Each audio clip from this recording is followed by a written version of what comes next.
Okay.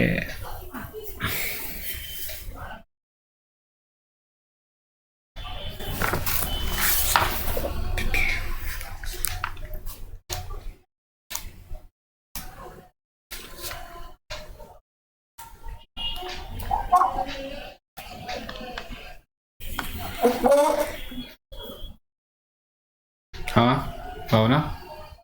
हाँ ma'am के ना नोट्स में दिया हुआ था, मैं इफेक्ट कर दे रही हूँ डैशबोर्ड नोट्स में।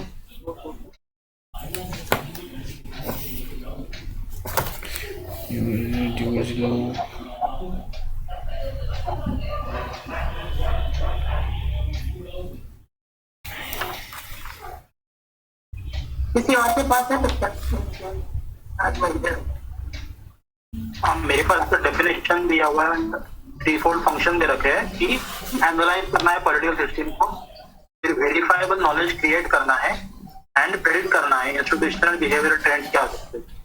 तो तीन फंक्शन मेन हो गए कंपैरेटिव पॉलिटिक्स के। एंड फिर एडवांटेजेस में दिया है कि यार मतलब गवर्नमेंट का स्टडी करता है बस, कैसे वर्क कर रहा है, क्यों कर रहा है, क्यों नहीं कर रहा है। जैसे पार्लियामेंट्री डेमोक्रेसी ब्रिटेन में क्यों वर्क किया, फ्रांस में क्यों नहीं किया, क्लासिफाई कर सकते हैं हम। जो पॉलिटिकल फिनोमेना होते हैं उसको सोशल पॉलिटिकल इकोनॉमिक क्लासिफाई कर सकते हैं। कौन से एक्शन से क्या रिजल्ट आएगा, जैसे टेक्नोलॉजी यूज करे गवर्नेंस के अंदर, how will it impact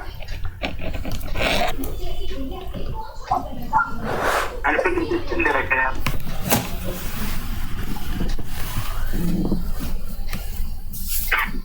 limitation के अंदर 4-5 पॉइंट थे। एक तो जैसे इन्फॉर्मेशन, ये साइंटिफिक अप्रोच थोड़ा बहुत है, तो इन्फॉर्मेशन गैदर करने में दिक्कत आती है। जैसे सम कंट्रीज ओपन होते हैं, सम कंट्रीज डेटा।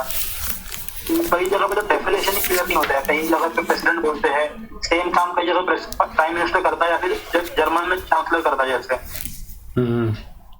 फिर इंस्टीट्यूशन भी अलग अलग होते हैं हर जगह पे, और नाम भी अलग होता है। काम सेम होता है लेकिन नाम अलग होता है इंस्टीट्यूशन का। इसमें वेरिएबल्स बहुत ज्यादा है। जैसे पॉलिटिक्स को अगर डिफाइन करना हो, there are too many variables. फिर कल्चर भी इसमें कंसिडर नहीं करते generally, cultural factor, social factor consider नहीं होता। बस मतलब यही है दिखाया गया।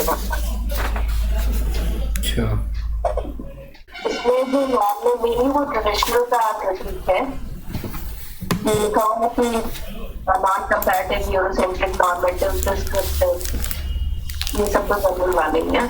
और मैक्राइटिस का है वो है कि बहुत ज्यादा तुम्हारा फॉर्मलिस्टिक है, डिस्क्रिप्टिव है rather than analytical, और ये केस स्टडी ओरिएंटेड होता है basically rather than genuinely comparative। और इसमें यार ये एस्टेरिस्क ने तो नॉर्मेटिव लिख रखा है। किसने?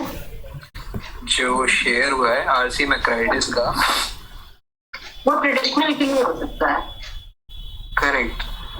हाँ, तो इन जनरल जो मैक्राइटिस का है कि जो तुम्हारा ये बेसिकली ये है तो क्रिटिक ट्रेडिशनल अप्रोच का ही, बट इन जनरल बहुत ज्यादा फॉर्मलिस्टिक मॉडल है तुम्हारा, डिस्क्रिप्टिव एनालिटिकल मॉडल्स है नहीं, और केस स्टडी बेसिस होता है।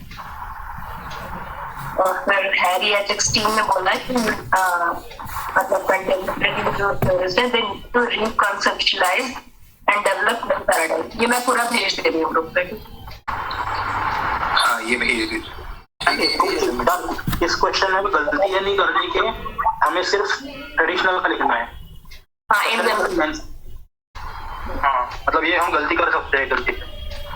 और इसको कंक्लूड तुम कर सकते हो मनोरंजन महंती का जो मैम ने यूटिलिटी दिखाया है, उसको करके क्या क्या बताना भावना एक बार पढ़ दे रही हूँ। हाँ, पहले तो प्रिंटिंग अगर कंक्लूड करना है इसमें तो नहीं है, बट इन जनरल किसी और क्वेश्चन में कर सकते हो। मनोरंजन महंती नाम है स्कॉलर का। ये सेम कि ये तुम्हारा it enhances overall understanding of political reality, comparison helping generalisation which help in building universalistic theories and testing, broader the universe, stronger the generalization. Comparative approach is indispensable for developing the scientific rigor, best need to conduct scientific research. तो basically बोल रहा है कि better understanding of political reality scientific research को लाता है और generalization आता है थ्योरी में। तो ये दोनों मैं डाल दे रही हूँ। ओके बढ़िया बढ़िया इजी अगला कंक्लूजन नहीं है क्या यार? और कोई इजी कंक्लूजन नहीं है? अरे अच्छा, एक लाइन ये कि बेसिकली जैसे ये क्या करता है कि अंडरस्टैंडिंग इम्प्रूव होता है। आपके अंडरस्टैंडिंग में जैसे पॉलिटिकल थ्योरी ना सिर्फ एनालाइज कर रही है, तो ये कैटेगराइज, एनालाइज, कंपैरिजन तो करता ही, उसके अलावा एक फ्रेमवर्क बना के देता है जिसमें तुम हाइपोथेसिस बिल्ड करो फॉर फ्यूचर कंपैरिजन। तो ये डाल सकते हो, ये पॉलिटिकल थ्योरी से डिफरेंस या इम्प्रूवमेंट है। ठीक है, ओके ठीक समझ आया थोड़ा सा। ठीक है फिर। So next is how is modern comparative politics approach traditional legal institution. ये क्या क्वेश्चन है यार? ये हो गया कि how is modern comparative politics what is the difference between traditional legal institutional and modern comparative politics? Legal institutional traditional approach है, वो वाली जो नॉर्मेटिव होती है, फोकस ऑन द इंस्टीट्यूशंस,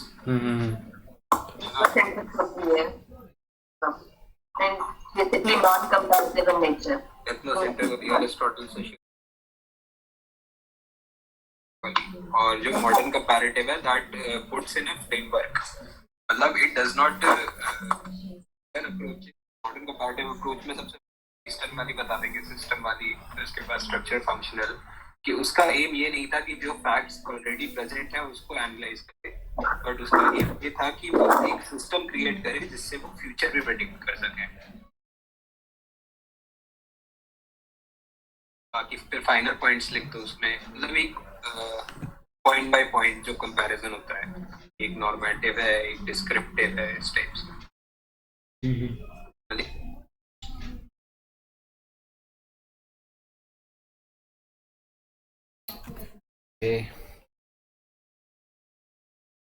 सो इसमें और कुछ एडिशन? अरे वही पूछा इस क्वेश्चन में कि how is modern comparative politics different from traditional legal approach. ठीक है, तो फिर नेक्स्ट पे आए थे, मूव ऑन करते हैं।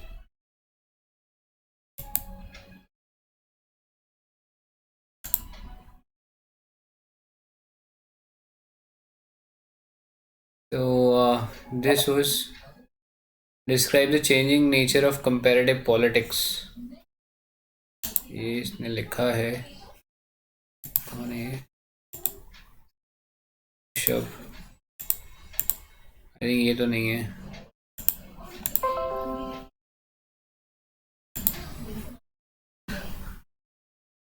अक्षय पढ़ देगा क्या इसने क्या लिखा है यार?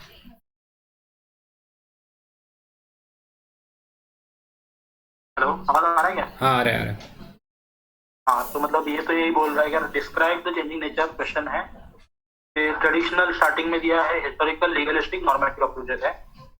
फिर इवोल्यूशन पे फोकस करता है, हिस्टोरिकल, लीगलिस्टिक में कॉन्स्टिट्यूशनल पे स्टडी करता है, एंड आई गेस लॉज पे भी करता है वो। फिर नॉर्मेटिव अप्रोच है। फिर after world war 2 behavioural approach आया, इसमें टूली कंपैरेटिव हो गया वो, एंड इसी में सिस्टम्स अप्रोच आया, डेविड स्टन वाला, एंड स्ट्रक्चरल फंक्शनल अप्रोच आया। किसका ये? Gabriel Almond and Powell. ठीक है, एल्मंड एंड पावेल का स्ट्रक्चरल फंक्शन आ गया। फिर 1970s में फोकस हो गया डेवलपिंग कंट्रीज के ऊपर, जहां पे पॉलिटिकल मॉडर्नाइजेशन, पॉलिटिकल डेवलपमेंट आ गया। ये किसका है? आई थिंक डेवलपमेंट वाला रिग्स का नहीं लुसियन बनेगा ना। हाँ, and I guess political modernisation किसका है? हंटिंगटन। हाँ हंटिंगटन का, यहाँ से बोलो। ठीक है, फिर आता है new institutionalism, bringing the state back in Theda Skocpol. Political economy approach आता है, नहीं वो कुछ अलग होगा शायद। ठीक है, तो किसी के पास न्यू इंस्टीट्यूशन को है क्या इसके बारे में पता?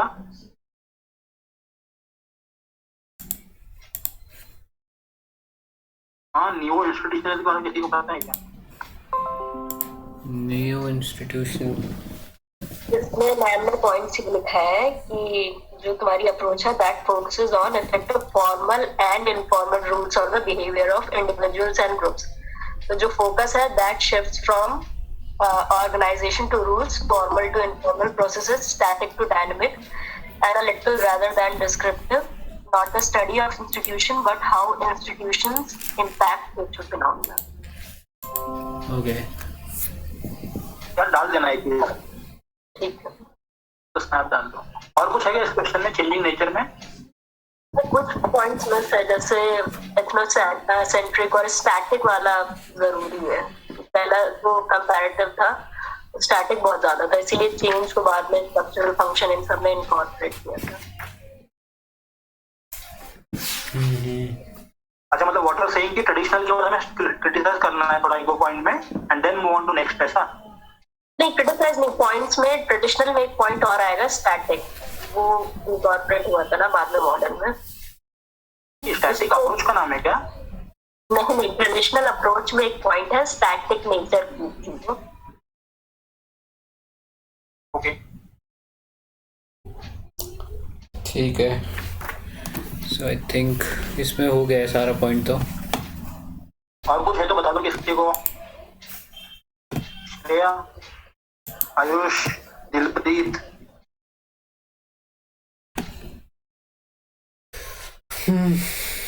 नेक्स्ट पे चलते हैं फिर. तो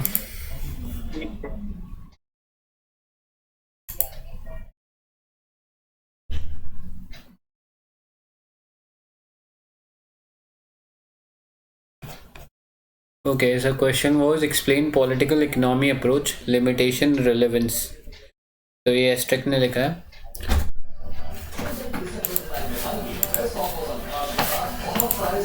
अबे दांत भगड़े के मैं वो कर रहा हूँ भाई यहाँ से. साले ये दूर लेके आया तो वो clear. Okay, so one of the modern approaches to comparative politics and tries to locate political issues at the interface of politics and economics. Kautilya अर्थशास्त्र. अच्छा, इंडिया में एंशिएंट इंडिया से शुरू करा है. Then Adam Smith, father of modern comparative politics, wealth of nation. Paul Adler defines political economy as a complex field involving divergent perspective. It includes both qualitative and quantitative techniques. Economists must not only know their economic model but also understand politics, interest, conflicts, passion, essence of collectivity, covers expanding areas of developmental theory.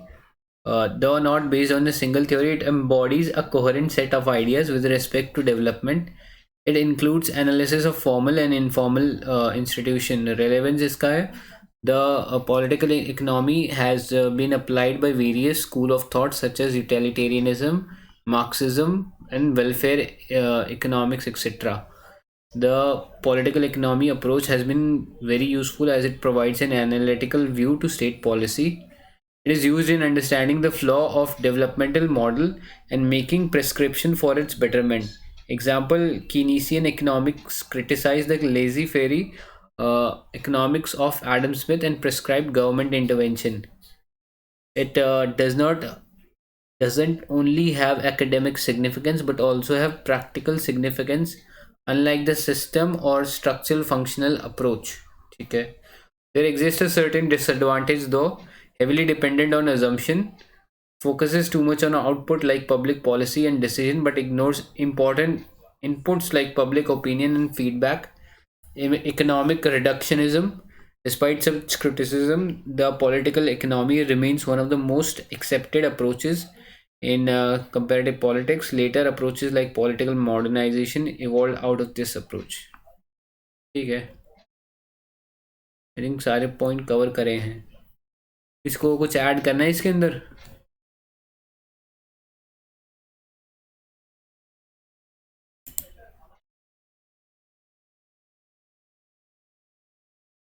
ये present है क्या प्रतीक यहाँ पे?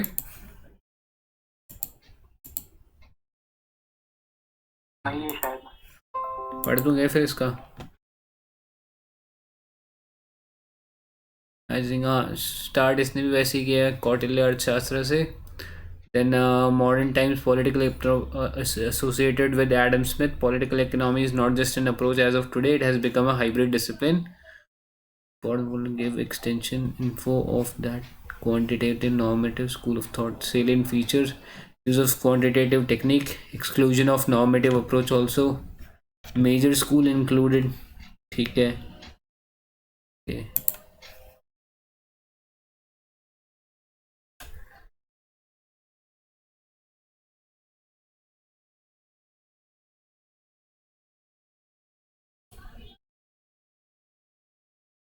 ठीक है. Whereas traditional application dominated by legal institutional method give us only superficial understanding, political economy application can help us in deeper understanding of the nature of political system. For example, the Constitution of India declares that India is a welfare state, but based on political economy application, scholars have identified class characteristic of Indian state. For example, Pranab Bardhan has highlighted bourgeois character of Indian state. Similarly, Hamza Alvi approach helps in understanding nature of state in Pakistan. Political economy approach can help us on understanding phenomena of poverty in post-colonial society and make prescription to address these concerns. Political economy can prove valuable in the field of public policy. Example, Amartya Sen has suggested that these states in developing countries should be investing in capacity building. Limitation इसकी focus is on economic policies. Policies is too complex. Hence, any single approach may not be sufficient to understand politics. Okay. More or less similar ही है. किसी का कुछ addition है क्या इसमें? Political economy approach में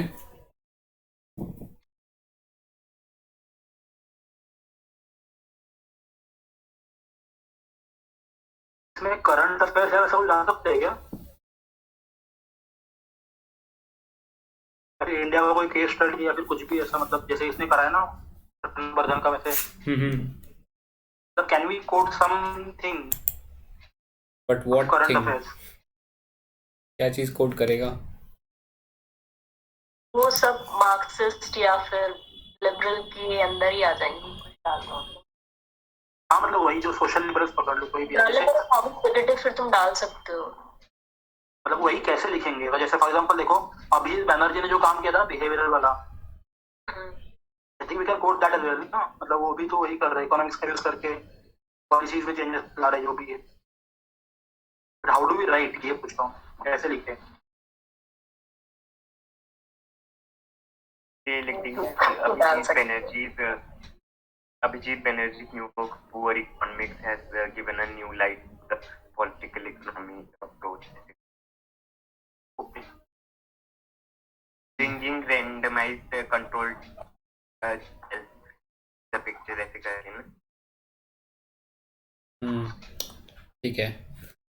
okay, so next देखते हैं फिर. मतलब ऐसे क्वेश्चन में अगर हम इंडियन कुछ ऐसे डाल देना, इंडियन रेलेवेंस है, जो दिख रहा है अपने को करंट अफेयर्स में, ज्यादा समझता है. ठीक है. So question was explain political sociological approach, limitation and relevance. Prateek.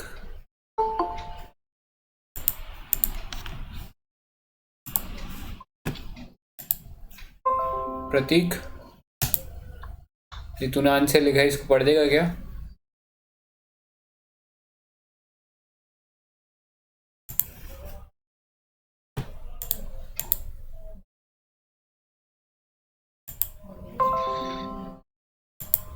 Prateek.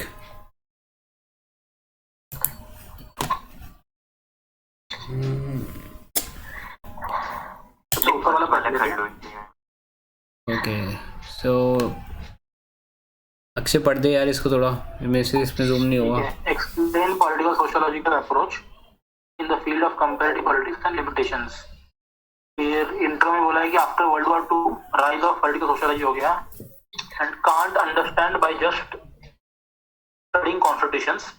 Socio political process भी इंपॉर्टेंट है. फिर क्या होता है, वो emerge as a discipline. Understand politics we need to understand basic structure of society, जैसे मार्क्स ने बोला है. फिर मेजर ट्रेडिशंस कौन से है, मार्क्सियन है, वेबेरियन है.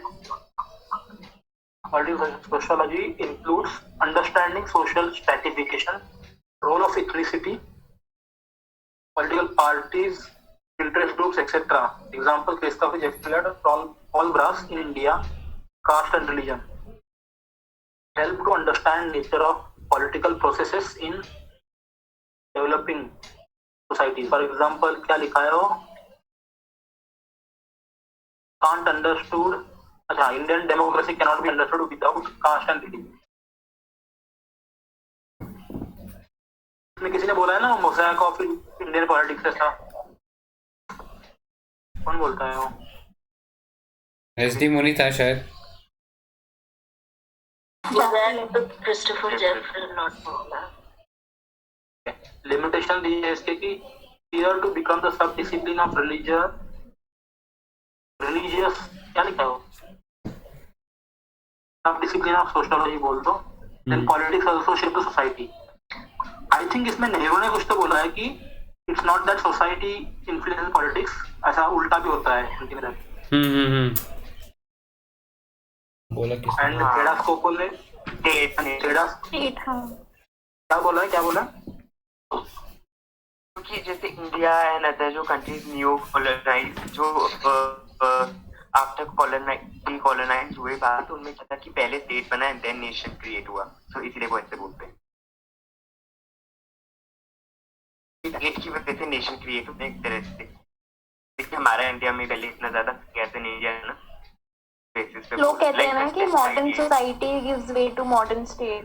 तो वो कहता है कि modern state can also establish a modern society.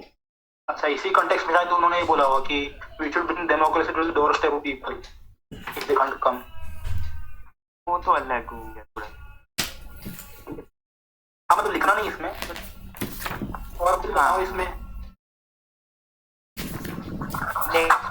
मतलब प्रतीक आवाज आ रहा है क्या तुम्हें? आ रहा अभी आ रहा है. पढ़ता हूँ.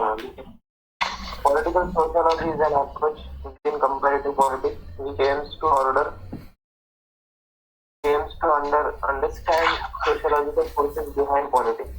Its origin in modern comparative politics lies in the Nazism and fascism, which led to the problem needed for understanding socio-political processes in a society. Political sociology aims to study the relationship between society and politics and factors which influence politics. It includes understanding social structures like religion, caste, gender, language. Processes like political socialization, communication, interest aggregation and articulation also include study of political parties and pressure and interest groups. Political sociology has led to increased interest in understanding socio-political factors shaping politics. According to Diverger. क्या? Diverger लिखा है. एक minute. किसी को clear दिख रहा है तो पढ़ेगा क्या? According to Maurice Diverger, it ends the isolated study of politics. It highlights that politics is not limited only in institutions. It places politics in broad spectrum of social sciences and focuses on the empirical and scientific analysis to understand relationship. However, due to overemphasis on sociological elements in studying politics, led to fear of losing autonomous nature of political science. Scholars like Bendix and Crosser. Spelling NDIY. बेंडी. क्या पता यार क्या लिखा है, मेरा दोस्त का है वो एक्चुअली. ठीक है. किसी को पता है स्कॉलर के बारे में? पहली बार सुन रहा हूँ. नहीं यार मेरे को भी आइडिया नहीं है. मैंने भी पहले शायद वो कॉर्पोरेट है तो COSSET लग रहा है. ठीक है. तो उन्होंने बोला कि suggested political sociology as a sub discipline of sociology. यार इंपॉर्टेंट चीज है, देखना पड़ेगा. Somebody please check in the app. According to Sartori, we cannot ignore the fact that institutions also influence social processes. एक बार फिर से बोलना क्या था वो जो पूछ रहे थे. अच्छा, scholars like Bendy and Cossett suggested political Indix and Coser है. BNDIX and CUSER. अच्छा, ठीक है. तो उन्होंने बोला है कि पॉलिटिकल सोशियोलॉजी सब डिसिप्लिन ऑफ सोशियोलॉजी.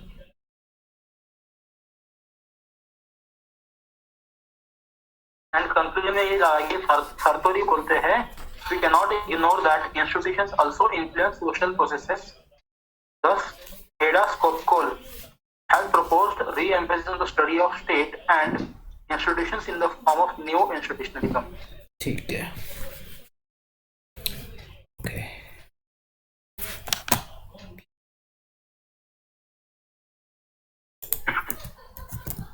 इसमें कुछ और एडिशन करना चाहिए था. हाँ बताओ, इसको काफी मतलब ठीक है.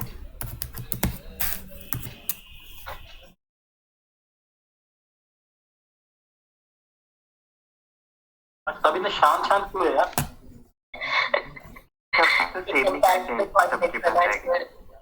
मैम से भी सब परेशान रहते हैं. यार फिर तो अभी करना चाहिए ना अच्छे से. अरे नहीं, ज्यादा नहीं है. इस पर्टिकुलर पार्ट से 10 नंबर का ही आता है यार. 50 मतलब मोस्टली. ओके, हाँ हाँ हाँ ठीक है. ओके, नेक्स्ट पे देखते हैं फिर. लास्ट टाइम 20 मार्क्स का आया था इससे वो कंपैरिजन. छोड़ देना होता है हाँ मोस्टली. बहुत ज्यादा तो है यार, डाल है. इसमें डालने को तुम डाल सकते हो. अभी भी जितने मूवमेंट्स चल रहे हैं फ्रांस का, थाईलैंड का, अगर डालो. Correct correct correct.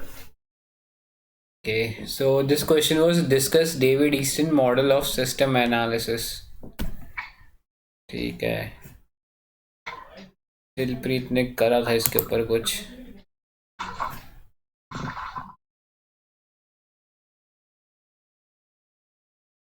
ठीक है.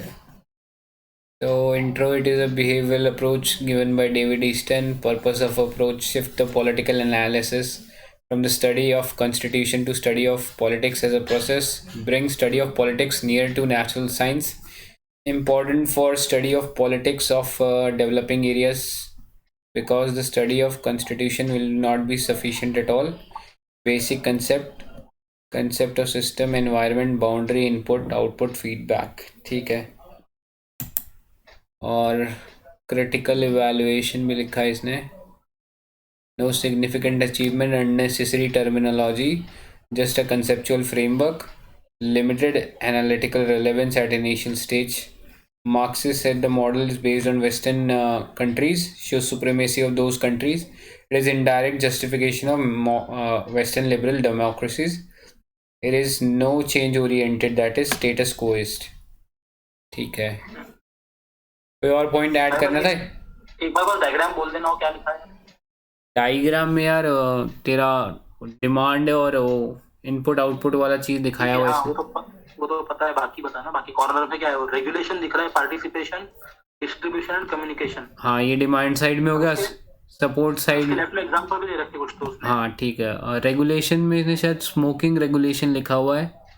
पार्टिसिपेशन में citizen charter and 2G 3G है. डिस्ट्रीब्यूशन में 2G 3G. कम्युनिकेशन में RTI लिख दिया है. देन सपोर्ट के अंदर जो मटेरियल कैटेगरी है उसमें पे टैक्सेस. ओबीडियंस के अंदर follow laws. Participation in governance के अंदर क्या लिखा है? वोटिंग कर सकते हैं. हाँ, वोटिंग कर दे और क्या. ठीक है. देन नेक्स्ट क्या था? Government communication. ठीक है. Paying attention to whatever government says. ठीक है.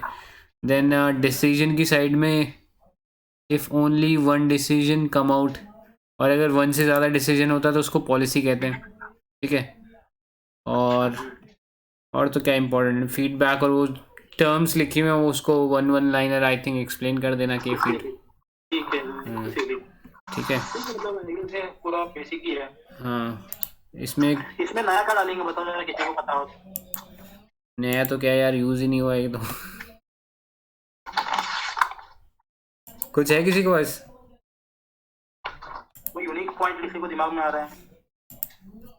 प्रोटेस्ट वगैरह. प्रोटेस्ट में वही तो प्रॉब्लम ही तो इस मॉडल की प्रोटेस्ट वाला ही तो था स्टेटस को स्टेबल रहता है ना, इसमें बस स्टैटिक कंटेंट ही तुम इस वाले में तो ऐड कर सकते हो और कुछ नहीं। मेरे ख्याल से इसमें और तो कुछ है भी नहीं। ओके चलो फिर आगे कुछ नहीं है तो।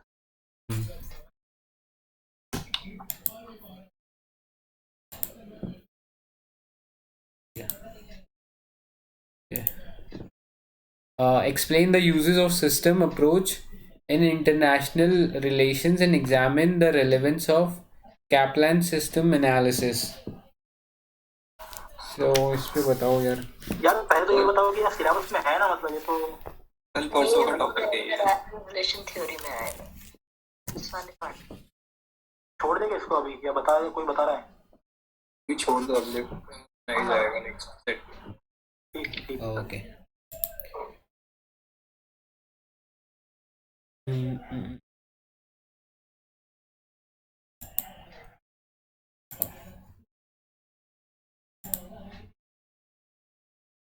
हाँ जल्दी खत्म हो जाएगा discussion. comment on rethinking on sovereign state। इस पे क्या व्यू है?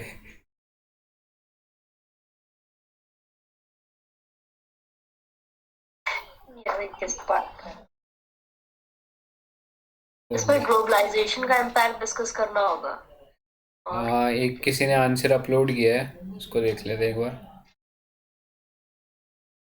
तो सुन रहा है क्या आपने को? हाँ नहीं यार कौन है? डॉट डॉट ईशान, ईशान नाम होता है। वो तो नहीं है शायद। 5 लोग हैं आज। ठीक है, rethinking on sovereign state. As per international law, a nation state is defined by territory, sovereignty, population, and government. The sovereignty rests in the state, which is central entity of international politics, even in interaction with other sovereign state. Till the Second World War, Westphalian model of international politics was prevalent. It was symbolized by billiards ball model. Billiard ball model, in which nation states were represented by hard shells. Sovereignty implies these hard shell will with hard borders had perfect control on their borders, and nothing could move in or out from the sovereign states without their consent. End of World War II had led to the evolution of internationalism in form of institution like UN. Western scholars like Lesky advocated delusion of state sovereignty in favor of rising international institution for maintaining international peace and safeguarding human rights. Evolution of conception of responsibility to protect implied that the state had responsibility to protect to safeguard the lives of their citizen, included in their right to exercise sovereign power. Further, devolution of sovereignty was debated upon as the disclosure on globalization evolved, while globalists like Kenichi Ohame asserted of a borderless world. Skeptics like Jipinik saw globalization as a state-led process. A third wave led to cosmopolitan like David Held saw globalization as a non-zero sum game where state is not a complete loser. Even the expansion of globalization has not affected all state equally. For Sorensen, decline of sovereignty has been more for the weaker state as compared to the stronger ones. Globalization as a process and return of a strong state had been in constant dialectics ever since the advent of Trump as US president and the beginning of unraveling of European project in form of Brexit. COVID-19 has tried the dialectical process in favor of states have been left on their own, with WHO, UN, G20 failing to muster up the combined unified response to the pandemic. States enforced economic lockdowns, shutdowns, their international borders and enforced state of emergency, thus widening the extent of their power. It can be said that security of life concern sidelined the general will of Rousseau and the social contract of Locke, with the Leviathan of Hobbes, the absolute sovereign state emerging as the winner.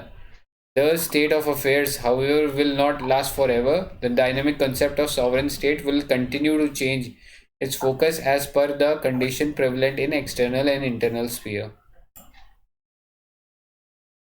So, किसी काफी का अच्छा लिखना है। काफी comprehensive.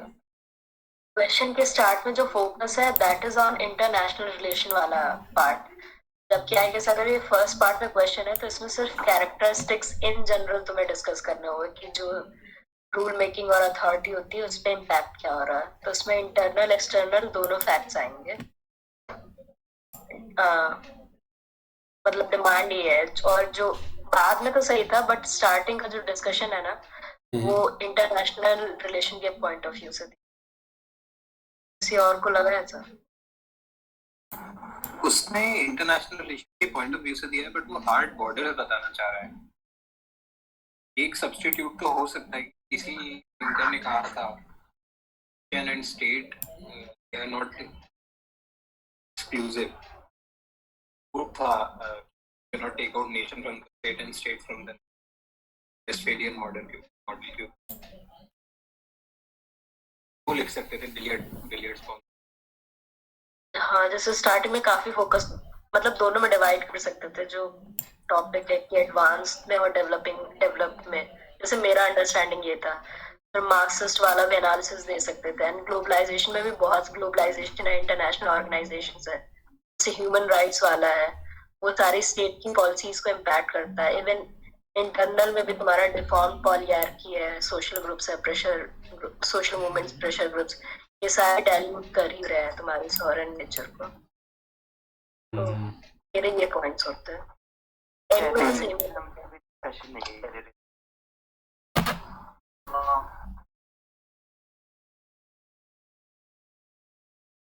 Internal sovereignty को ज्यादा discuss नहीं किया, कहना चाह रहे हैं प्लूरार्की और ये सब चीजें नहीं में। हाँ, मतलब वो सारा क्योंकि दोनों पॉइंट्स होने चाहिए। हाँ, करेक्ट। भावना, अगर आपको इतना हो तो आप कैसे मतलब फ्लो रहेगा, आई मीन स्ट्रक्चर पर कैसे रहेगा? जो फर्स्ट वो था वो तो वही रहेगा जो सॉरेन उसने डिफाइन किया है वो। फिर उसके बाद सीधे कि कैसे मतलब एग्जैक्टली वेस्टफेलियन नोशन से वहां से स्टार्ट हुआ था, बट अभी मुझे एग्जैक्टली नहीं याद आ रहा, बट यही याद है। मैं दो तरीके से डिफाइन कर सकती, पहले डिवाइड कर देती कि इंटरनल में भी और एक्सटर्नल में भी।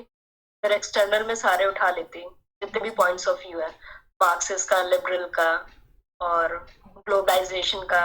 उसमें भी 2 पॉइंट है कि थोड़ा सा डिक्लाइन हुआ है, बट इंटरनेशनल ऑर्गेनाइजेशन का रोल बहुत प्रोमिनेंट है। जैसे तुम्हारी न्यूक्लियर प्रोलिफरेशन थ्योरी, ट्रीटीज है, या फिर ह्यूमन राइट्स वाला है, यूएन है, ये सारे तुम्हारी सॉवरेनिटी को लिमिटेड। और उसके बाद और इम्पैक्ट तुम चाहे तो डिवाइड कर सकते हो कि डेवलपिंग कंट्रीज और डेवलप कंट्रीज पे डिफरेंट रहता है। WTO वगैरह सब रेगुलेट करते हैं। फिर इंटरनल में तुम दिखा सकते हो नॉर्मल जो पर्सपेक्टिव होता है कि सोशल मूवमेंट, प्रेशर ग्रुप्स। और मार्क्सिस्ट का काफी ज्यादा इंपॉर्टेंट लगता है मुझे, क्योंकि जो अभी डिस्कस करते हैं डिपेंडेंसी, वो इंक्लूड कर सकते थे कि डिपेंडेंसी थ्योरीज की जो तुम्हारी स्टेट है बेसिकली वो हमारी या तो न्यू कॉलोनियल स्टेट का इंस्ट्रूमेंट है या फिर capitalist class in the state का इंस्ट्रूमेंट है, तो टोटली सॉवरेन नहीं है। तो ऐसे करके थ्योरी को इंक्लूड करके आगे डिस्कस कर सकते। एंड कोविड वाला फिर दिखा के, कोविड वाला लाके कि स्टेट अभी भी सबसे ज्यादा पावरफुल है, वहां से एंड हो जाता। ओके, तो मतलब you will define sovereignty, then internal पे कुछ एक पेज लिखोगे, एक्सटर्नल पे ऑलमोस्ट एक पेज, देन कोविड का, फिर करंट अफेयर्स ऐसा। हाँ, कुल मिला के फिर स्टेट की अभी और स्पेशली करंट उसमें कि जो तुम्हारा वर्ल्ड ऑर्डर है वो केओस में है एंड डी ग्लोबलाइजेशन हो रहा है, that has put state into the centre again. बस हाँ, इसमें फिर हॉब्स वाला वो नहीं लाएंगे क्या, सॉवरेनिटी वाली चीजें, सोशल कॉन्ट्रैक्ट वगैरह वो सब? हाँ वो डाल डाल सकते हैं शुरुआत, मतलब मुझे नहीं याद आ रहा है स्टार्टिंग में, सिर्फ बॉडी पे फोकस, स्टार्टिंग में वो सब डाल सकते हैं, बट ये कि कितने मार्क्स का है और कैसे कितना डिवाइड करना है। समीर आपने मेल किया है कि तुझे? हाँ समीर आपने मेल किया है क्या? समीर पूछ रहा हाँ यार मैं लिख रहा हूँ, एक सेकंड। तो बेसिकली मैं ये पूछ रहा हूँ कि जो आईआर वाले क्वेश्चन होते हैं उसको कितने हद तक वो जो सेकंड पेपर है उसके थियरीज या फिर उसके जो कंटेंट है उस पर लिमिट करना है, या फिर कितना पेपर वन का लेके आना है इसमें?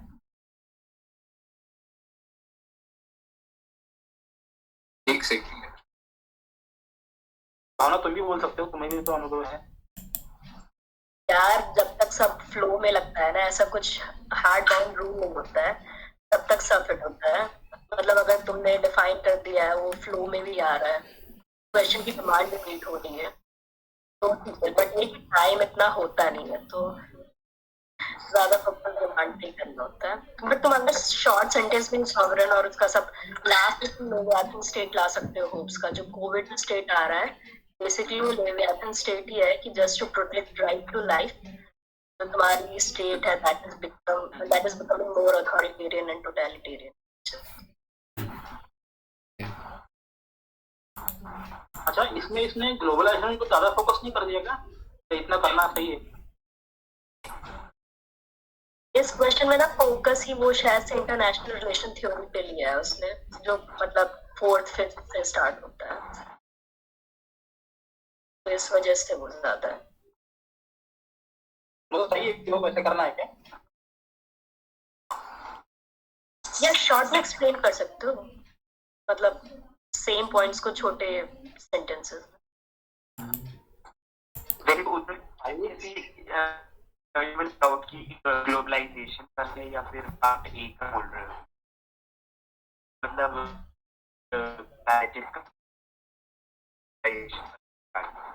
तो पार्ट ए में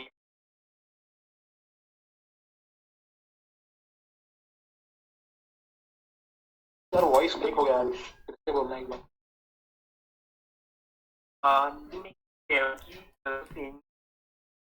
होता है, तो मैं कि उधर how you will make out, because part A में ही होगा ना दोनों ही टॉप कंपैरेटिव एंड ग्लोबलाइजेशन।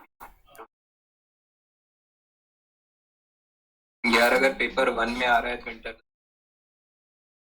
में आ रहा है तो ज्यादा लिखो। अभी ये अप्रोच ठीक है।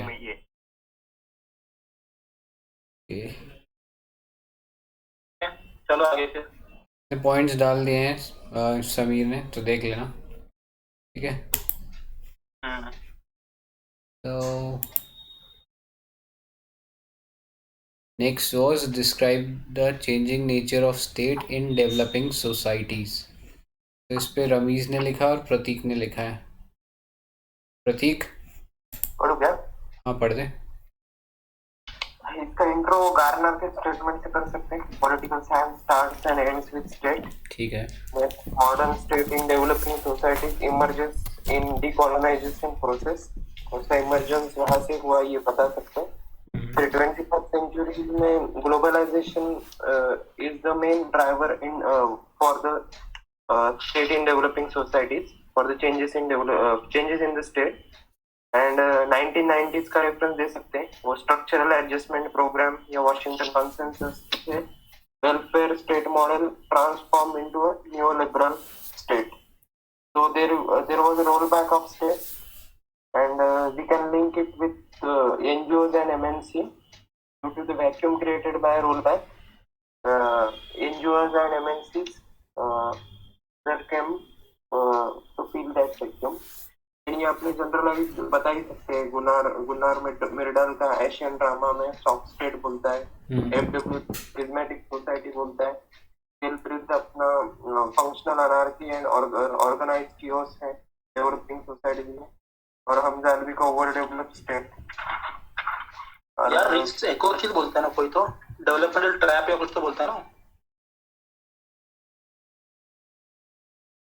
उसने, तो 7 पॉइंट दिए यार उसमें, मतलब प्रिज्मेटिक सोसाइटी की है 7 कैरेक्टरिस्टिक्स दिए है ना। ठीक है, ठीक। डेवलपमेंटल ट्रैप रिस्क का ही कॉन्सेप्ट।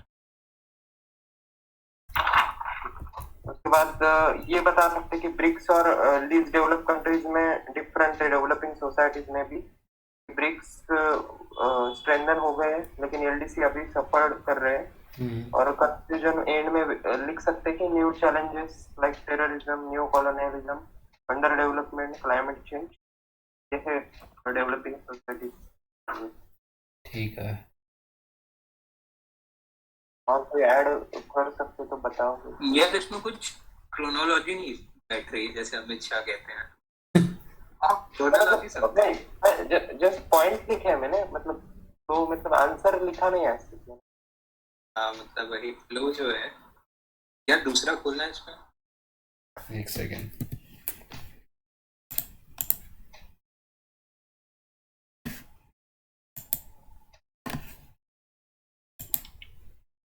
कोई पढ़ देगा क्या इसको? हाँ मैं पढ़ रहा है। पढ़ो। It is the core concept. आवाज आ रही है ना? हाँ, आ रही है। हाँ State in developing societies. State is the core concept in political science. Political thought is defined as a thought about the state, its structure, its nature, and its purpose. The nature of state in developing countries has been described as overdeveloped by Hamza Alavi, soft state by Ghulam Middle.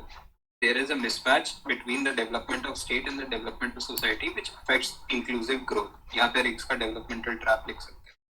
The developing countries suffer from developmental then there is a presence of conflict, reliance on natural resources, landlocked with bad neighbors and bad governance. Developing societies are described as prismatic societies. The bazaar canteen model is followed, leading to exploitation of other areas. There is rising inequality in developing countries as both interstate and intrastate level. At both interstate and intrastate. Globalization has led to the state to open up their economies in the quest of development and inclusive growth. Their role of transnational corporations and international institutions has affected the control of state. To promote inclusive growth, the state has tried to give reservation to scheduled caste, scheduled tribe in developing countries like India. It further has taken steps to uplift the downtrodden by hiking welfare measures, building industrial zones in the backward region. The 21st century country may be promoting laissez-faire, but overall it still maintain a strong hold. The 21st century countries may be promoting laissez-faire, but overall they still maintain a strong hold. अच्छा ये speed हो गया यार, इसमें भी कुछ chronology clear नहीं हो रही है. एक्सटर्नल और इंटरनल के हिसाब से लिखा है, जैसे हमने सोवरेनिटी का डिस्कस किया, बट कैसे डेवलप हुआ है इन डेवलपिंग कंट्रीज ये नहीं. और इसमें निगेटिव थोड़ा ज्यादा है, पॉजिटिव लिख सकते हैं कुछ नहीं. और ये पॉइंट भी सही नहीं होगा. एमएनसीज ने स्टेट रोल बैक हुआ था 90s में, तो एमएनसीज ने जगह ली थी. और ये वाला जो इन्होंने मेंशन किया है कि रिजर्वेशन बांटने लगे थे सबको, ये हर जगह थोड़ी हुआ है, तो सिर्फ इंडिया में हुआ है. Generalise this for all developing countries. सभी लोग रिजर्वेशन बांटने लग गए. आई थिंक इंडिया का एग्जांपल लेके आप थोड़ा कर सकते हो इसको स्पेसिफिकली. और तो आई थिंक नहीं, मतलब बेसिकली डेवलपिंग अभी भी क्वेश्चन वही रहता है कि डेवलपिंग सोसाइटीज में आया क्या है. आई थिंक इसको उससे समझा सकते हैं ना, वो डिपेंडेंसी वाले से.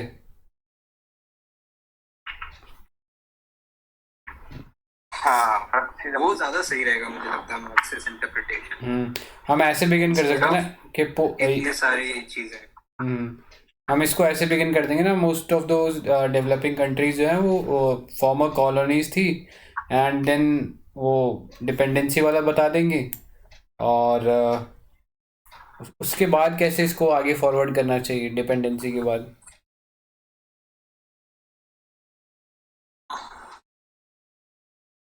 कॉन्टिनेंट वाइज भी कर सकते हैं, शायद नाम हुआ है. मतलब ये अफ्रीकन अमेरिकन एशिया वाला and then semi authoritarian south east Asia वाला पे ले आएंगे जो भी स्ट्रक्चरल डेवलपमेंट हुआ है. एंड देन हाँ, ये सही कह रहे हैं. In tigers and all this things. हाँ, एशियन टाइगर वाला सही रहेगा इसमें.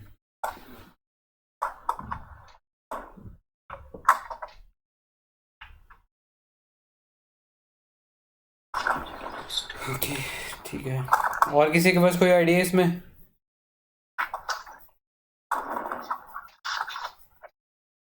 And how should we conclude? इसको कंक्लूड कैसे करें यार? सस्टेनेबल डेवलपमेंट गोल सभी के लिए चाइना को डेवलपिंग सोसाइटी मानेंगे? नहीं तो वो पेरिफेरी मतलब सेमी पेरिफेरी है ना, इसलिए उसका नेचर अलग है। तो वो मेंशन करना होगा ना, नहीं करना है? इमर्जिंग कंट्रीज को मतलब सेमी पेरिफेरीज को थोड़ा एडवांटेज मिला है ग्लोबलाइजेशन का, जैसे चाइना, इंडिया इन सबको। मुझे ये चीज बताइए कि चेंजिंग नेचर ऑफ तो पोस्ट वाले से शुरू कर दिया, हमने बता दिया है theory of development of under development हुआ है कई जगह इंस्ट्रूमेंटल अप्रोच है, periphery semi periphery. But present nature क्या है स्टेट का डेवलपिंग सोसाइटी? सेमी पेरिफेरी और उस पे ही रुक रहा है वो पॉलिटिकल पेरिफेरी पे। हाँ, अभी प्रेजेंट तो वही ग्लोबलाइजेशन जब से आया तब से आई गेस वही नेचर। तो सारे वो पोस्ट कॉलोनियल और मार्क्सिस्ट को एक्सप्लेन कर देना एंड बाद में अथॉरिटेटिव और इन सब पे। या इससे बेटर रहेगा कि कोविड डाल दें इसमें।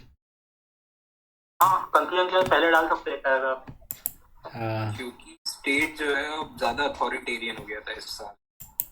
Right, we can conclude on हाँ सीधे हम जो एंड डेवलपिंग में ज्यादा अथॉरिटी।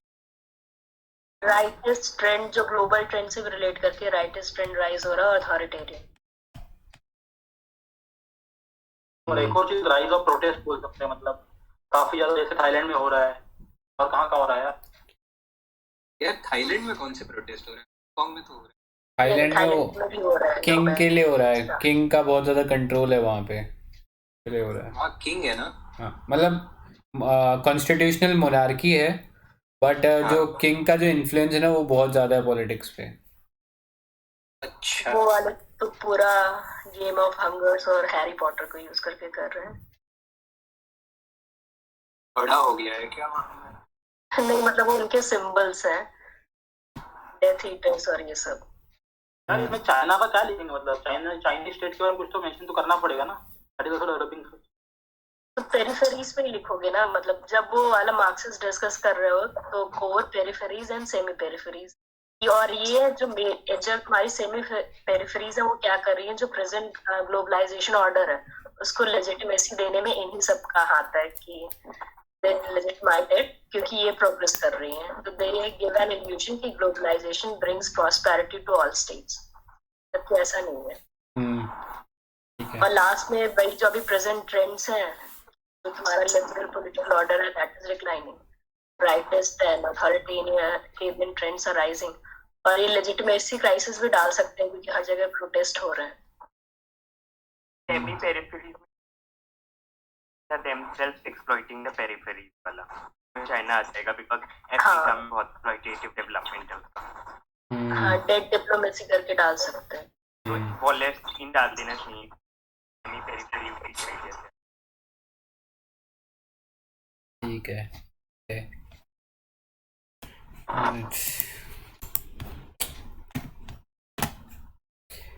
इस पे अक्षय यार वो डाल दियो जो अपन ने इसके अंदर डिस्कस किया है ना कॉमन में।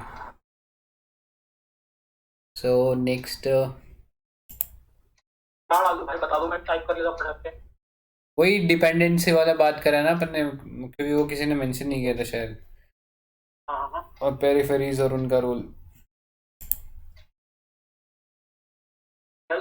इसमें श्रेया का पढ़ लेती हूँ मैं पहले, वो ज्यादा अच्छा होगा, वो डाल दो। श्रेया तो प्रेजेंट है ना शायद? है?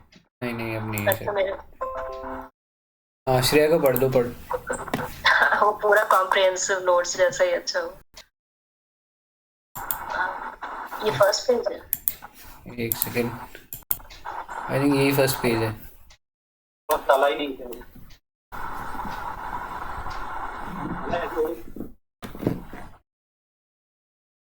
या मेरे में ब्लर दिख रहा है, कोई और पढ़ लो, काफी ज्यादा।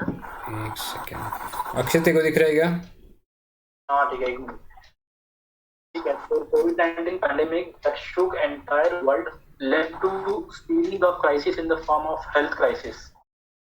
economic crisis, social crisis, political crisis. These crises have also affected the nature of state in developing as well as industrially advanced societies. Developing societies, federated model of state become more centralized to contain the crisis. The relatively market-led model of post-colonial state turned into Westphalian notion of nation-state model as tariff border closures began. For example, India's self-reliance focusing on building internal economy with import restrictions were introduced. In advanced industrial states like US, UK, across the West Europe, nature of state transformed from Ross rank. Even Rosecrans model of trading states. International क्या होता है? यार कोई रॉसक्रैंस नाम का scholar था, उसने बोला था कि नेशंस अगर आपस में ट्रेडिंग करते हैं तो वो और पे नहीं जाते, इकोनॉमिक डिपेंडेंस. ओके ठीक है. तो Rosecrance model of trading states to Westphalian model of nation. Example trade restrictive policy of the US. France क्या लिखा है? नेशन. सॉरी लिखा है क्या? National to I think regional लिखना चाह रहा है शायद, पता नहीं. ठीक है. Furthermore, at domestic level, functioning of state changed from neoliberal based model on market fundamentalism to Keynesian welfare model, okay? Where emphasis is being laid on pursuing health and national health, you know, public health and national economy. Health and national economy build up. US is to introduce new public health and healthcare law. Japan announcing stimulus package for restoring the business overseas. Yeah, na? Also, across developing and developed societies, there is a rise of surveillance capitalism. Naomi Klein calls it as pandemic shock doctrine, where pandemic has given opportunity for state to outsource its core functions like education, health, police to private tech companies. The pandemic has brought various disruptions. The scale and impact on nature of state is yet to fully unfold. मतलब इसमें 3 page use करे हैं.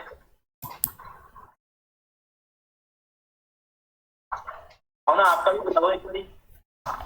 अच्छा देखो, मेरा क्या start किया मैंने कि मैं पढ़ दे रही हूँ कि कोविड-19 पैंडेमिक क्राइसिस के बारे में लिखा है, और उसमें ही फर्स्ट पैरा में ही मैंने इंट्रोड्यूस कर दिया था. It has brought back focus on roll of state and it's states responsibility in tackling pandemic. फिर इसमें ये जो क्वेश्चन है ये एडवांस इंडस्ट्रियल सोसाइटीज के था, तो उसमें एडवांस इंडस्ट्रियलाइज सोसाइटीज का कैरेक्टरिस्टिक बता दिया था कि न्यूट्रल आर्बिट्रर होती हैं, पावर डिस्ट्रीब्यूटेड होती है. फिर वही कि pandemic has brought back the role as a keystone in various association. फिर इसमें बोल दिया ये robust health care, affordable and accessible health care, spreading awareness, imposing lockdown, maintaining law and order, providing fiscal stimulus to revive. वही सारे points हैं. श्रेया ने पूरा उसको डिफाइन कर दिया था कहाँ से, मतलब जो भी इनिशिएटिव्स हुए थे. और फिर मैंने स्टेट से कंपेयर किया था कि जो न्यू लिबरल मिनिमल स्टेट है that is unable to contain ये कोविड-19 टाइप की सिचुएशन. तो states are turning into welfare state. Example UK, US, Canada का जो अनएम्प्लॉयमेंट चेक्स वगैरह थे. और फिर जर्मनी का जो हेल्थ केयर था. फिर उसमें लिखा है कि social justice is responsibility of state as private sector does not have resources to और motivation to deal with such crisis. और फिर रिवर्स ग्लोबलाइजेशन ट्रेंड का भी लिख दिया है कि they have strengthen role of nation state as banning trade, H1B visa और ये सब चीजें. और फिर वही कि ये सब करने में states have turned authoritarian in countries, जैसे मास सर्विलांस और ये सब. और हाँ, इसमें कॉर्पोरेट्स का भी इन्फ्लुएंस दिखा दिया था, जैसे वैक्सीन के रिगार्डिंग परमिशन वगैरह चाहिए थी, तो उसमें थोड़ा सा कहीं नहीं था. फिर उसमें वही मिक्स कंक्लूजन था मेरा कि both characteristics are there like welfare state and authoritarian state, ऐसे करके लिखा था। और ये पॉइंट्स जो लिखे ये वाला आपको पढ़ दे रही है, मैम ने जब ये क्वेश्चन डिस्कस किया था तो इसमें मैम ने डिस्कस किया था, तो मैम ने स्टार्ट किया था कि पॉलिटिकल साइंस में स्टेट का क्या पर्पस है, फिर नॉर्मल स्टेट का नेचर तुम एनालाइज करो, फिर क्या था एडवांस इंडस्ट्रियल स्टेट को मैम ने डिफाइन कर दिया था OECD plus western European countries में। फिर मैम ने बाद में वही लिखा है कोविड-19 का क्राइसिस है, डीग्लोबलाइजेशन है, state gain centrality, importance of public sector, strength of state. और ये मैम ने कंक्लूड किया था कि in the times of crisis state become powerful because it has the power to mobilise resources and power of enforcement. तो ये दो चीजें मेजर होती हैं। फिर ये भी लिखा है कि surveillance state should only be in the time of crisis state. तो ऐसे करके मैम ने लिखा था ये किसी स्कॉलर ने भी बोला है ना कि क्राइसिस के दौरान स्टेट ज्यादा पावरफुल हो जाता है। हाँ, और ये तो उसका कंक्लूजन है कि once a state becomes big it remains big, तो वो कंसर्न है। ये किसने बोला था once the state becomes big? याद नहीं बोला किसी ने, क्रैश कोर्स में कराया था मैम ने ये वाला। हाँ, ये जो पॉइंट्स लिखे ये क्रैश कोर्स का ही क्वेश्चन है, बट इसमें ये कि सिर्फ एडवांस स्टेट डिस्कस हुई है, क्वेश्चन में शायद डेवलपिंग कंट्रीज भी पूछा है, तो डेवलपिंग नहीं डिस्कस हुई है। तो डेवलपिंग में भी सर्विलांस का वो था, बट डेवलपिंग में ये हुआ कि वेलफेयर मेजर्स भी उन्होंने लिए, बट बेसिकली रिसोर्सेज उतने नहीं थे, जैसे ब्राजील में तो लिया ही नहीं उन्होंने। तो कंपैरेटिव किसी को स्पेसिफिक एग्जांपल जरूर बताओ ना, कौन से स्टेट ने क्या किया है, तो बोल दो एक बार। ब्राजील ने कुछ नहीं किया है, और इंडिया में रिस्पॉन्स सिवियर लॉकडाउन था जिसकी वजह से इकोनॉमिक एक्टिविटीज इम्पैक्ट हो गई थी, और आसपास मालदीव वगैरह में डेवलपिंग कंट्रीज में तो आई थिंक पाकिस्तान लॉकडाउन नहीं लगाया था, एंड इमरान खान सेड कि लॉकडाउन लगाएंगे तो भूखे मर जाएंगे, ऐसा कुछ तो किसी को पता है? हाँ, पाकिस्तान ने नहीं लगाया, तो बहुत हल्का फुल्का लगाया। ये मतलब बेसिकली स्टेप सबके सेम ही है। स्टेट जो है वो वेलफेयर स्टेट बन गई है, और क्या ग्लोबलाइजेशन जो है वो एंटी ग्लोबलाइजेशन हो गई है, पर डिग्री का अंतर है। हाँ, डिग्री का है, because welfare state developing states के पास वो रिसोर्सेज नहीं है, and lack of political will also. और उसमें मार्क्सिस्ट थ्योरी लगा सकते हैं कि जो रूलिंग एलीट क्लास है, या तो एलीट क्लास है या फिर वो इंस्ट्रूमेंट ऑफ कैपिटल, ऐसा कुछ करके डाल सकते हैं। मैं बस इसलिए पूछ रहा था कि अगर हम स्पेसिफिक एग्जांपल दे रहे हैं ना कोई स्टेट की पॉलिसी बता के, इस स्टेट ने ये किया, that will give more Credence, right? India China को डाल सकते हैं, चाइना ने भी काफी सीवियर लॉकडाउन डाला था, बट उनके पास रिसोर्सेज बहुत ज्यादा थे, they were able to contain it. और साउथ अफ्रीका डेवलपिंग में और किसी को पता होगा, या चाइना डेवलपिंग में नहीं आएगा, basically N advanced industrial society. हाँ, ये भी कह सकते हैं। WTO तो उसको डेवलपिंग मानता है ना बीबी, वो खुद अपने आप को डेवलपिंग मानता है। WTO is self certification. हाँ, वो अपने आप को करना होता है। यूएस ने हटा ही दिया चाइना और इंडिया को डेवलपिंग टैक्स से। अरे यूएस का छोड़ो, मतलब आई गेस कैसे होता है, हाउ डू यू नो कि कोई डेवलपिंग है या नहीं? क्या ठीक है ना, ब्राजील इंडिया का कंपैरिजन कर लेना, सेल्फ सर्टिफिकेशन ही होता है। हाँ, बाकी आयुष कुछ कह रहा था यार तू?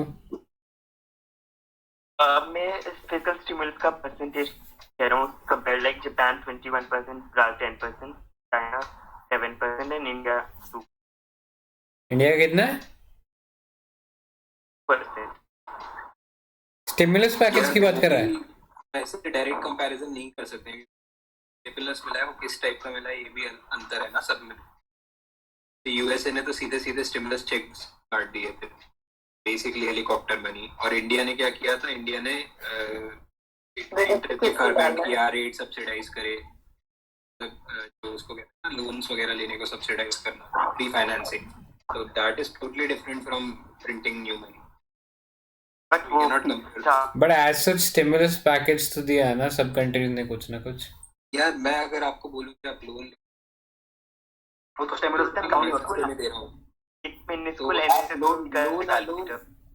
हाँ ऊपर से जस्ट हाँ पॉइंट ऊपर से करो यार, इतना उसमें वो एक इकोनॉमिक्स का थोड़ी बताना है कि क्या क्या दिया है। मैं बोल रहा हूँ कि ऊपर से यही लिखो कि क्या कहते हैं, बस यही लिखो कि वेलफेयर स्टेट हो गए सारे, बट डिग्री का अंतर है कि एडवांस इंडस्ट्रियल सोसाइटी और डेवलपिंग सोसाइटी के रिस्पॉन्स में कोई चेंज नहीं, डिग्री का चेंज, कैपेसिटी थी उसने वैसा रिस्पॉन्ड।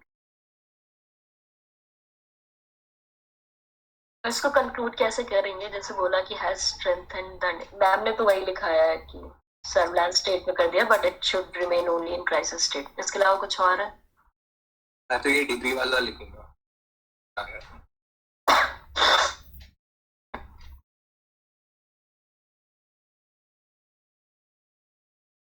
नेक्स्ट पर चलो फिर।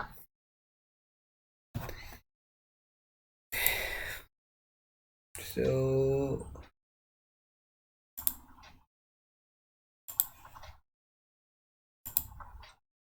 do you subscribe to the view that modern construct of state and politics are preeminently Eurocentric and not indigenous and appropriate for analysis of non-Western societies? Okay. ये कैसे करेंगे? इस पे मैंने डाला है, दूसरा भी दो बार डाल दिया था। नीचे है। स्ट्रक्चर, ओके हाँ ये रहा। हाँ स्ट्रक्चर ही है वैसे तो कुछ ज्यादा नहीं है स्ट्रक्चर ही। ठीक है बता दे। तो इसमें पहले पेज का ही मैंने मैक्स वेब की एंड देन जॉन हॉल का जो इम्पोर्टेंट पॉपुलेशन, बट फिर हाउ चेंज मैंने का होता है कि every nation is state and one nation for the entire state. तो इसमें I am trying to show developed तो religion, language, almost state house style. So that's why they could merge as a nation state. But then, however, non-Western countries में like developed states पे नेहरू कहता है कि देखने ऐसे ही based on the ever going clashes. We don't know whose nation it is. So I am giving example, and also the notion of diverse nations like India and Sri Lanka. We can give so many religions and languages. So and then उसके बाद ये take कर दिया मैंने next में politics का दिखाने के लिए system of structural and political development, modernization सबका Eurocentric and ethnocentric biases, and then I will try to it is not limited just but some other approaches have to analyze the politics of the developing countries. FW Dick Handal, Guru Nanak, Samir दिए था। ठीक है।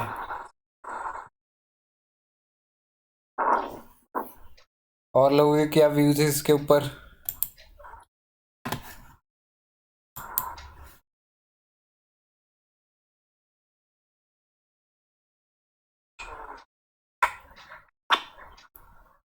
इसमें I guess थोड़ा जो political development और political modernisation है, थोड़ा उस डिटेल पे बात करें, क्योंकि मॉडर्न वो स्टेट है ना, तो वो डेवलपमेंट की बात सिर्फ डेमोक्रेसी के डेवलपमेंट में ही करते हैं। तो आई गेस स्टार्ट में थोड़ा सा डाल देना चाहिए, क्योंकि बोल रहा है कि modern constructs of state and politics, वहां से हम स्टार्ट कर सकते हैं, मतलब वहां से क्रिटिसिज्म दे सकते हैं कि that is basically Eurocentric. Okay इसमें वो कौन सी अप्रोच पॉलिटिकल मॉडर्नाइजेशन अप्रोच थी सैमुअल पी हंटिंगटन की, कि स्टेट जैसे जैसे डेवलप होगा वैसे वैसे उसमें डेमोक्रेसी आ जाएगी। हाँ यही सारे मॉडर्नाइजेशन और डेवलपमेंट वाले पॉइंट्स दोनों। हाँ तो ठीक है। हाँ ये दो पॉइंट आई थिंक इम्पोर्टेंट हो जाते हैं इसमें। हम उसमें चाइना का भी एग्जांपल जब दूसरे टाइप की एनालिसिस कर रहे होंगे तो उसमें चाइना का दे देंगे that it is developing and modernising but not democratic. या पर हमें तो ये बताना है ना कि कैसे पॉलिटिकल मॉडर्नाइजेशन जो है नॉन वेस्टर्न सोसाइटीज में अप्लाई नहीं हो रही है। मैं वो बोल रही हूँ, वो पॉइंट कभी यूज कर लेंगे, बस ये बता रही हूँ। हाँ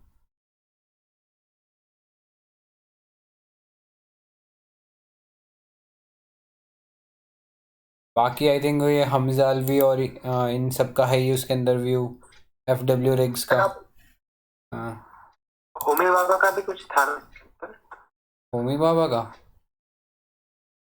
colonial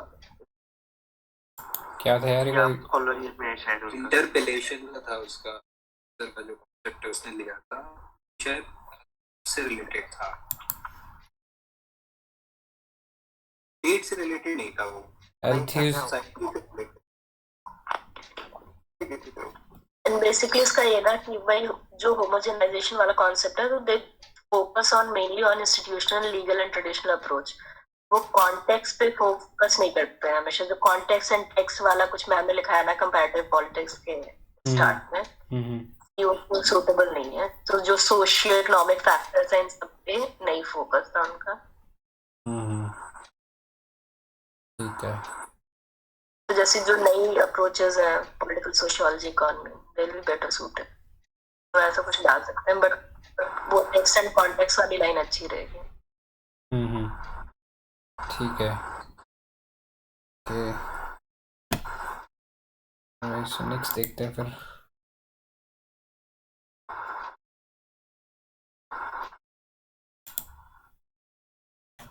So this was explain the similarities and differences between interest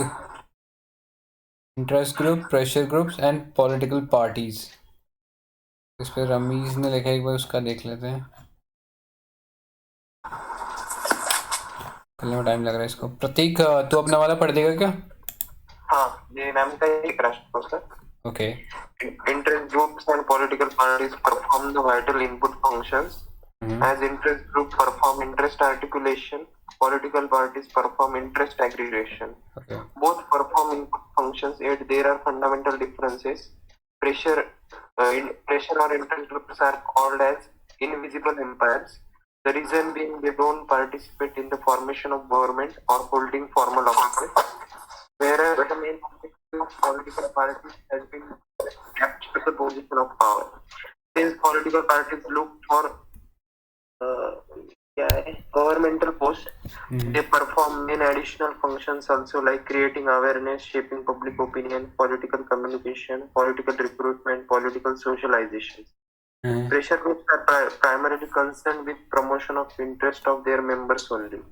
Though we see growth of developmental pressure groups also, if political parties go for elections, the technique of pressure groups is lobbying, hartals, dharnas, protest, etc. However, both are the examples of collective mobilizations. It may happen that political parties may become pressure groups in the lack of enough support, or pressure groups take form of political parties. Example here, to understand the difference, we can compare BJP and RSS. BJP is a political party participating in elections with an aim to form government.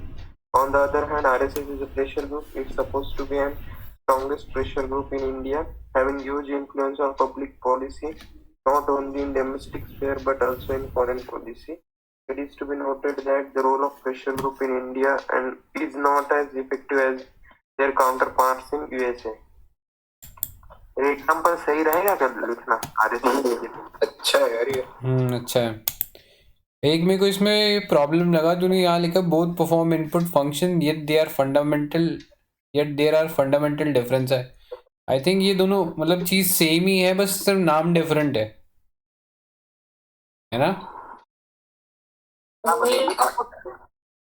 IGNOU में इसमें बस एक चीज ये लिखी थी ma'am ने, लिखा है कि सिमिलर है, बट इग्नू में ये लिखा हुआ था कि जो इंटरेस्ट ग्रुप है वो थोड़े नेगेटिव कॉन्टेक्स्ट में यूज होते हैं, बिकॉज वो हड़ताल बंद ये सारी टैक्टिक्स ज्यादा यूज करते हैं लॉबिंग, और प्रेशर ग्रुप्स थोड़े से मॉडरेट टाइप के होते हैं। ये इग्नू में लिखा था। मैम ने इसका थोड़ा उल्टा लिखवा रखा है कि हाँ तो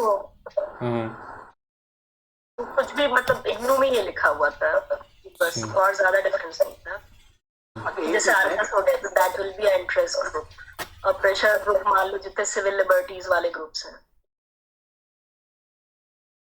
कौन सा एग्जांपल दिया आपने?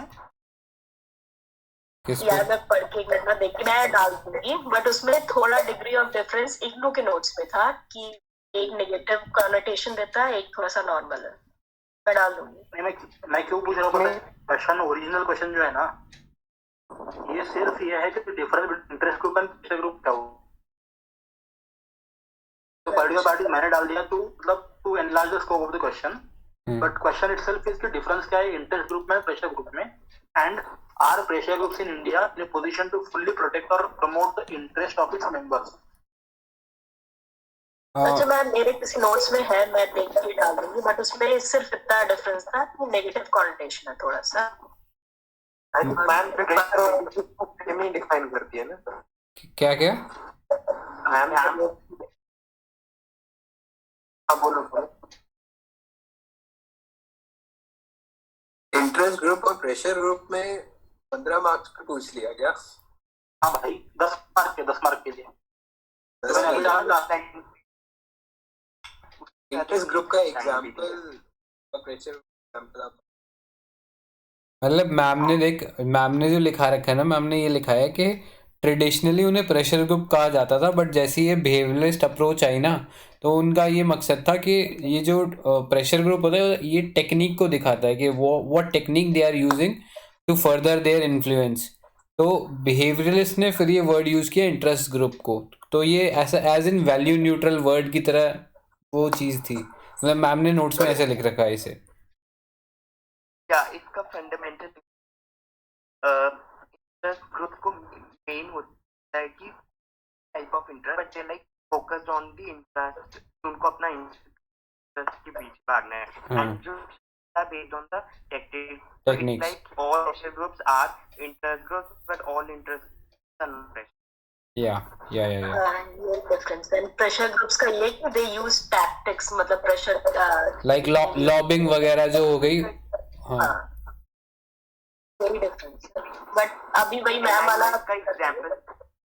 तो बेसिक डिफरेंस यही हो गया कि सारे इंटरेस्ट ग्रुप होते हैं, but any group when starts to use any tactics to further its interest, वो प्रेशर ग्रुप में कन्वर्ट।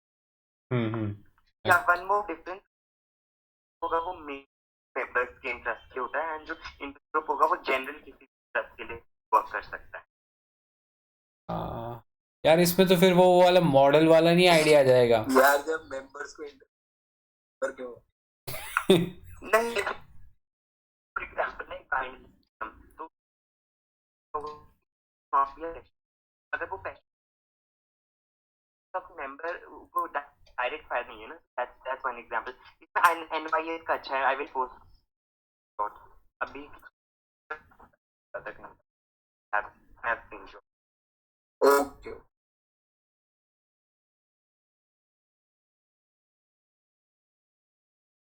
अभी का देख लिया।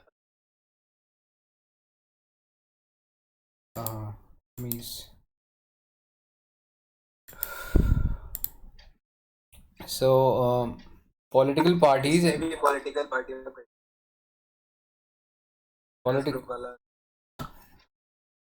Political party and pressure groups are structures in democracy that performs the function of interest articulation and interest aggregation. They help in strengthening democracy. The basic difference of pressure group and political parties are based on method of participation. Political parties takes through election and acts within the system. Political pressure groups act from outside the system through different methods. Membership in political parties through election. In pressure group, membership is based on interest and issues. Interest range. So political party has a broad range of interest. For example, it will take decision on labor, industry, and overall impact on economy. Pressure group will have a narrow interest. Example, it will limit itself to labor reforms. Ideology. Pressure groups have ideology doesn't matter for political parties. Members have same ideology. Then accountability. Political parties are accountable to people. Pressure groups are not accountable for their actions. Then method of change की बात करिए, तो political parties जो है वो constitutional और legal method use करती है, and pressure group take legal and illegal means like lobbying, strike, gherao etcetera. ठीक है।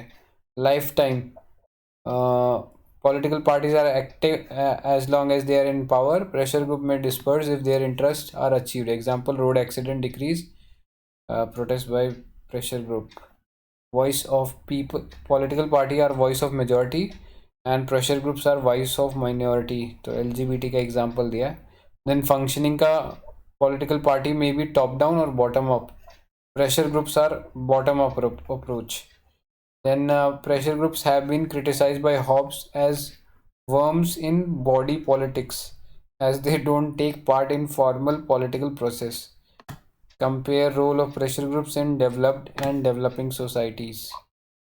So institutional pressure groups like civil servants developing country में बहुत ज़्यादा strong होते हैं, and in developed they are not as strong. Then non-associational, that are based on community and representation.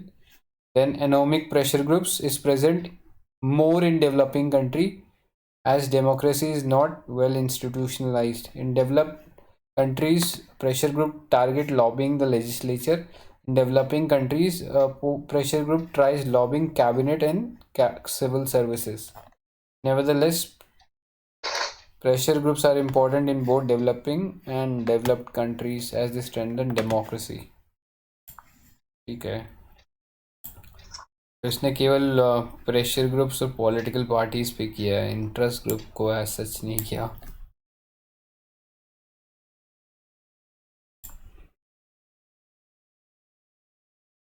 ठीक है, I think point तो सारे डाल दिए हैं. अगर वो पढ़ना है तो कौन सा? जो NYS का है.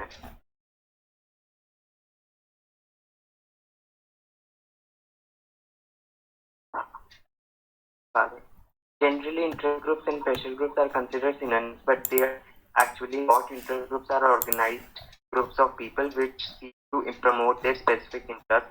Their characteristics are that they are well organized, that they have certain common interests, and unites them as specific. In particular, the members of such organized groups seek to attain,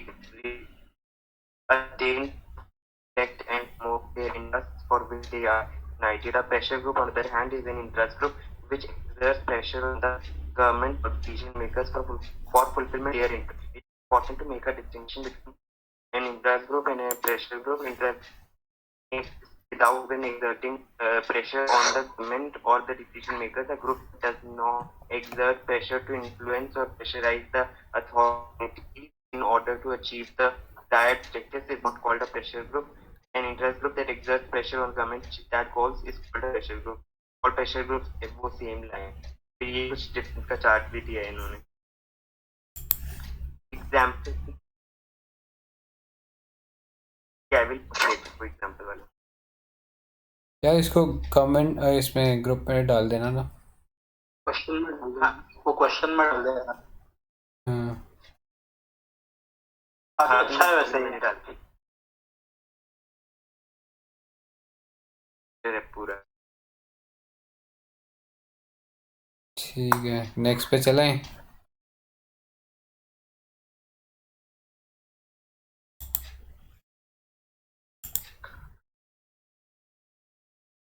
Okay, critically analyze the functioning of. I think ये discuss हो ही गया है. Functioning देखना है, current examples में चाहिए इसमें. With appropriate example from India and the world. So कुछ examples इसमें.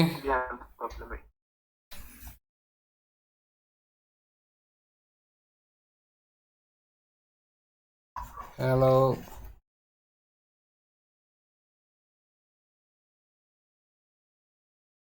यार कुछ ज्यादा ही ब्रॉड क्वेश्चन नहीं हो गया. क्वेश्चन मतलब मैंने इसलिए फ्रेम किया ताकि एटलीस्ट पॉइंट्स निकल जाए. क्वेश्चन ऐसा ना आए शायद, कहीं ना कहीं घुमा फिरा के यूज आएगा ना. मतलब हर एक का एक बन जाए. इंटरेस्ट ग्रुप, प्रेशर ग्रुप सब फिर भी क्लब कर सकते. करेक्ट. पॉलिटिकल पार्टी सारे पे ही कर सकते. हाँ मतलब अरे इसीलिए मैंने 20 मार्क्स डाला है. मतलब एक पेज अगर कोई लिख देगा सब पे तो वी हैव एटलीस्ट पॉइंट. एक क्वेश्चन ही अलग हो जाएगा पॉलिटिकल पार्टीज का. कोई बोलो इंटरेस्ट ग्रुप में किसको एग्जांपल ज्यादा रहे, नेशनल इंटरेस्ट में किसी को। नेशनल में तो ये रहे ना अभी वो सारी किसान यूनियन वाले डाल दे। तो भी इतने प्रेशर ग्रुप में आएगा सोशल मूवमेंट में हाँ प्रेशर ग्रुप में आएगा ना। अब में आ जाएगा। ये जो कमर्शियल एसोसिएशंस वगैरह ये इंटरेस्ट ग्रुप हो जाएंगे ना।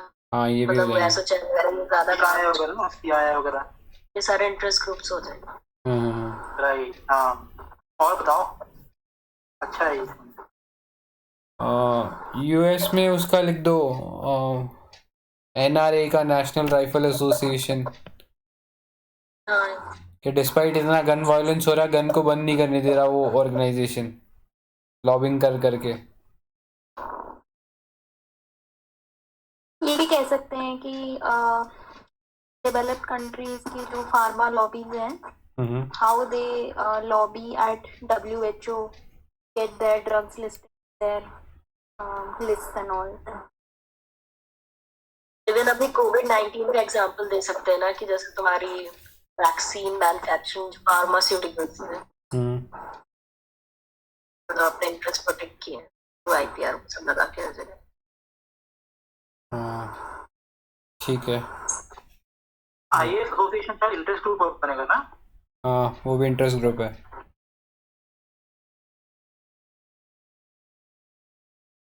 और बताओ बाकी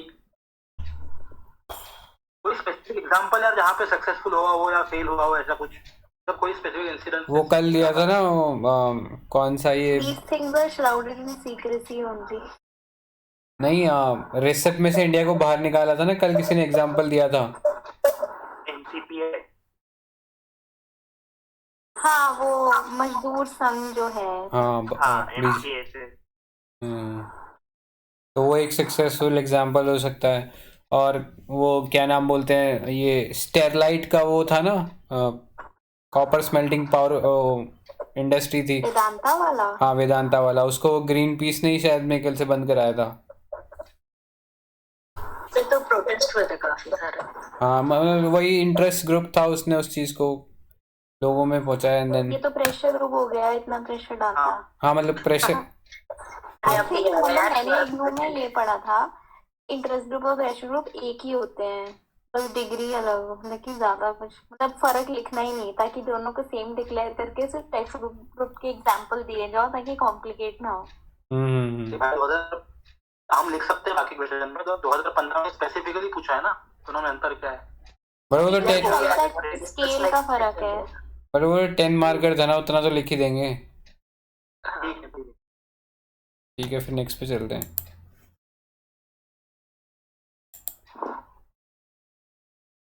Question is in the rise of social movement, a sign of opening up of popular space in political process or decline of representative politics.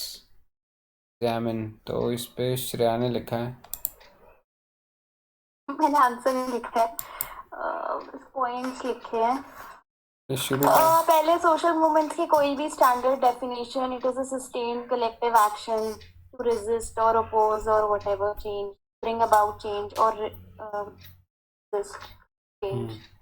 फिर मैंने ओरिजिन दिखाया है कि अब पता नहीं ये सही है नहीं। सोशल मूवमेंट्स 1960s स्टार्ट हुए थे, सिविल राइट एक्टिविज्म जैसे हमने यूएस में देखा, और पोस्ट कॉलोनियल सोसाइटीज में एंड ऑफ वर्ल्ड वॉर 2 से स्टार्ट हुए थे, जब फ्रीडम और इंडिपेंडेंस मूवमेंट्स का राइज हुआ था।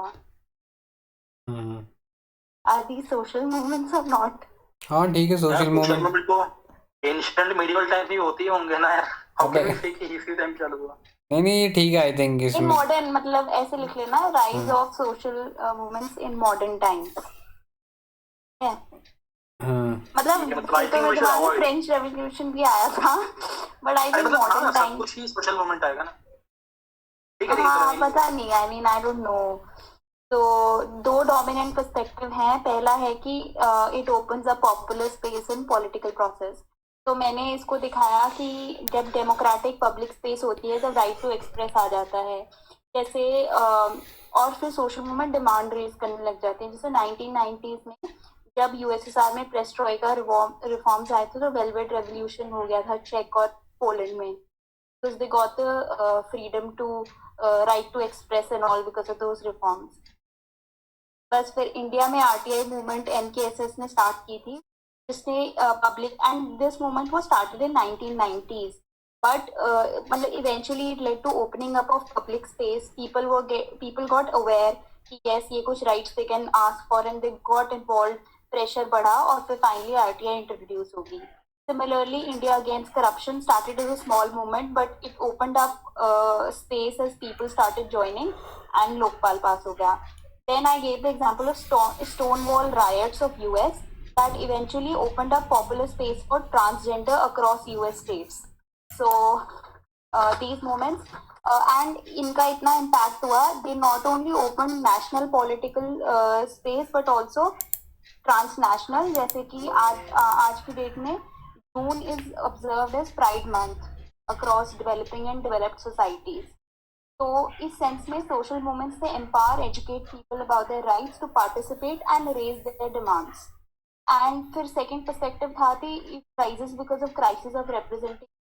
तो मैंने लिख दिया कि ऐसा भी माना जाता है जैसे कि इंडिया में रजनी कोठारी कहता है कि 1970s में डिक्लाइन ऑफ रिप्रेजेंटेशन हुआ था, इंक्लूसिव डेवलपमेंट हो रही थी, सप्रेशन ऑफ राइट्स हो रहा था, तो सोशल मूवमेंट राइज होने लग गए तब.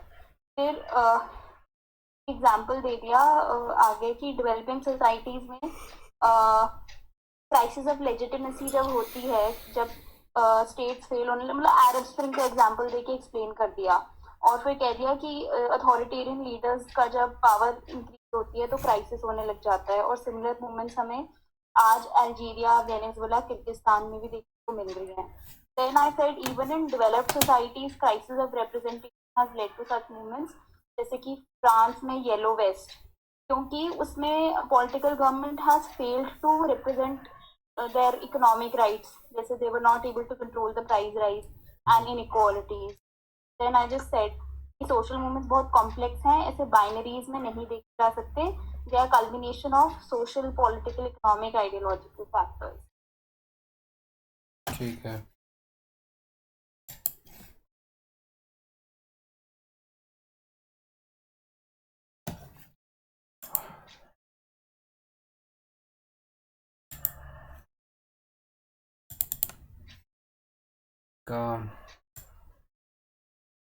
Okay, so इसने लिखा है social movements like political parties and pressure groups are an example of collective behavior. The term is generally understood in the discourse of left politics as a medium of interest aggregation and interest articulation. Liberal discourses use alternative terminology of resource mobilization. Rise of social movement is a symptomatic of democratization of public spaces. Ranjita Mohanty, they replace exclusionary nature of state-led policies with inclusion. Recently, George Floyd, an African-American man, was shot dead in USA, which sparked nationwide protest against police excesses, raising voice for elevating security forces of policing powers and demanding strengthening of local communities. These protests had widespread involvement of various racial and ethnic groups. As per data of PwC research, 2/3 of the American citizens opposed the cause of Black Lives Matter, which was the popular name given to it. Hannah Arendt had stressed upon the participation of people in the political process to arrest the rise of totalitarianism. Social movements are thus assertion in the direction of claiming back the political spaces. Anti-CAA protests in India, leaderless, amorphous, and widespread, were an expression of discontent popular in nature, arising from the absence of a credible opposition to the government policies. Political parties were initially envisaged as the lifeblood of democracy. However, with passage of time, they dropped all concerns with the policy of movement and got confined to electoral politics. Power capture became the sole objective and the ideology was put in back burner. Phenomena of catch-all parties became ubiquitous.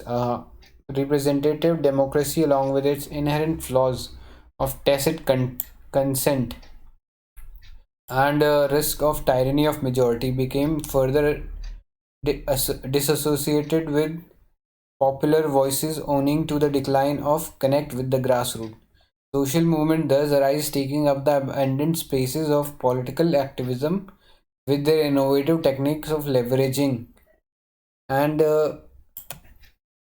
literary medium, along with traditional forms of street protest, social movements, signing Signify the return of the political man, zoo politikon, Hannah Arendt.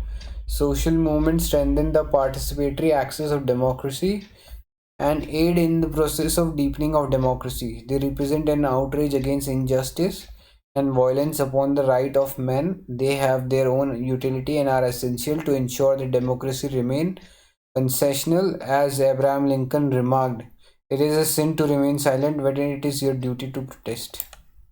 Okay, चलेगा यार. ये Lincoln ने बोला था.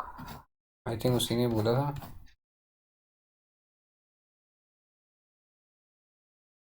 और नहीं बोला है शायद ये. चेक कर लो. वर्ड थोड़े से अलग है बट किसी और नहीं बोला है ये क्या भी. यार इसका फ्लो काफी अच्छा लगता है ना. हाँ, आई थिंक जॉर्ज फ्लॉयड वाला अच्छा एग्जांपल यूज किया इसने इसमें. एंड सीए का भी अच्छे से लिखा, मतलब ऐसे एमॉर्फस वगैरह, leaderless, because of lack of opposition, ये अच्छा पॉइंट था.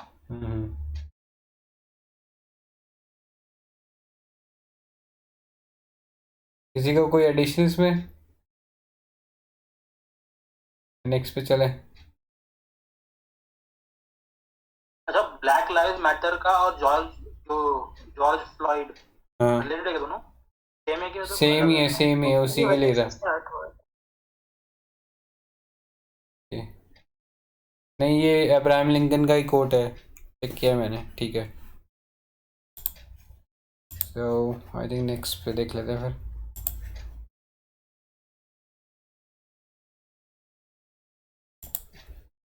So, comment on the decline of political party and examine whether new social movement shall be an alternative for establishing link between government and society. इस पे comments please.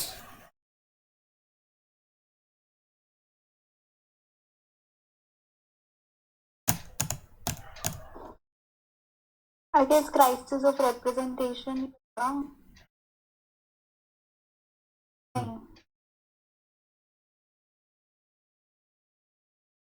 Catch all parties और ये सब जो उसने बोला. I think जो उसने पिछले में रेफर किया था वही. ठीक है, कोई और नया पॉइंट है किसी के पास इसके अंदर? इंट्रो कैसे करेंगे इसमें? पॉलिटिकल पार्टीज की सिग्निफिकेंस से लास्की वाला जो है वो कर सकते हैं. स्प्रेड ऑफ डेमोक्रेसी वाला कर सकते हैं. फर्स्ट में जो इंडिया के स्पेसिफिक जोया हसन और उन सब के पॉइंट्स है वो बिना नेम मेंशन किए या फिर डेवलपिंग कंट्रीज के कॉन्टेक्स्ट में यूज कर सकते हैं.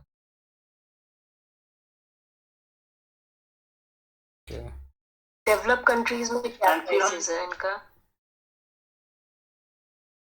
क्योंकि ये तो इन जनरल बोल रहा है ना. वही बोलेंगे येलो वेस्ट मूवमेंट वगैरह, एक एग्जांपल ले सकते हैं. हाँ ठीक है, वही ठीक रहेगा. हाँ, ग्लोबलाइजेशन वाला लिख सकते हैं ना, एंटी ग्लोबलाइजेशन बैकलैश लिख सकते हैं. मतलब parties are new liberal kind of, but लोगों को सेटिस्फैक्शन नहीं मिल रहा है, समथिंग लाइक दैट.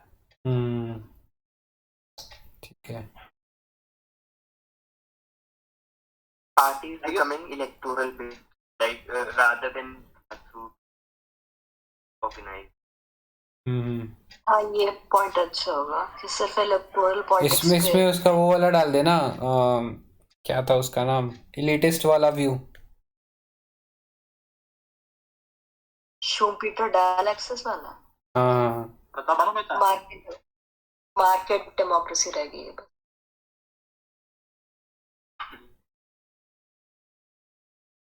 ठीक है, और किसी के पास कुछ आइडिया इसके अलावा? आई गेस प्रताप भानु मेहता भी कांग्रेस को ही बोलता है ना कि they should stop electoral politics and get back to social movements, social transformation. हाँ हाँ हाँ।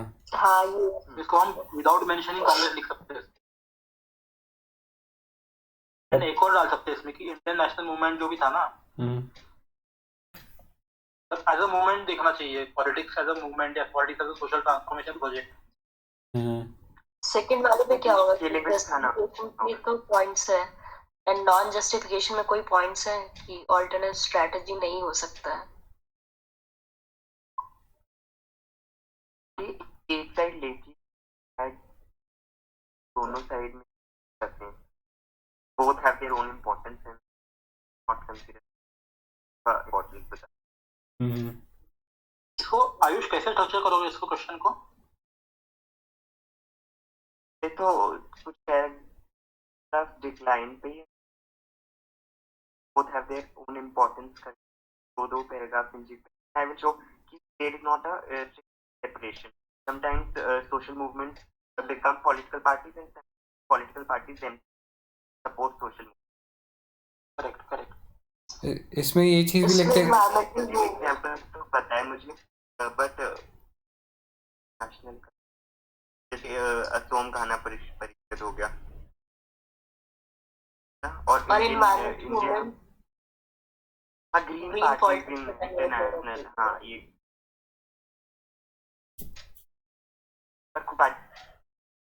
नहीं पता ग्रीन पार्टी कहाँ पे है यार? अच्छा पॉइंट है, जर्मनी है ना? याद वैसे यूरोपियन कंट्रीज में तो है। कंट्री किसी याद आ रहा है क्या? देखो यार, यूके या फिर जर्मनी है? जर्मनी में भी है, नीदरलैंड्स में भी, हर जगह ही है। ईयू में तो शायद फर्स्ट सेकंड भी आई है, बट हाँ सेकंड आई थिंक आफ्टर। वहाँ पे प्रोमिनेंट रोल प्ले कर रही है पॉलिसी एंड काफी ज्यादा। आई गेस आम आदमी पार्टी भी तो बोल सकते हैं ना हम लोग। आम आदमी, हाँ हाँ कन्वर्ट हुआ मूवमेंट ही आए हैं। हाँ वो एग्जांपल है। तो सोचो ना शायद पाकिस्तान में जो इमरान है शायद वो भी तो उससे है, इमरान का न्यू पार्टी है ना। न्यू पार्टी है, बट वो एज सच कोई मूवमेंट नहीं था। एंटी करप्शन वो प्रोटेस्ट कर रही थी, बट पार्टी प्रोटेस्ट कर रही थी। हाँ वो पार्टी प्रोटेस्ट कर रही थी, वो एज सच मूवमेंट नहीं कह सकते उसको प्रॉपर। एक मैम जो लेफ्ट में देती वाली पार्टी का नाम चाहिए, कहाँ? ग्रीस वाली? हाँ शायद ग्रीस वाली। हाँ वो सीरीज है जिसका नाम है वो ग्रीस। हाँ वो एंटी ऑस्टेरिटी मेजर्स के अगेंस्ट, अब लेकिन पार्टी थी। हाँ तो वो भी डाल सकते हैं में अगर आ रहा है कोई।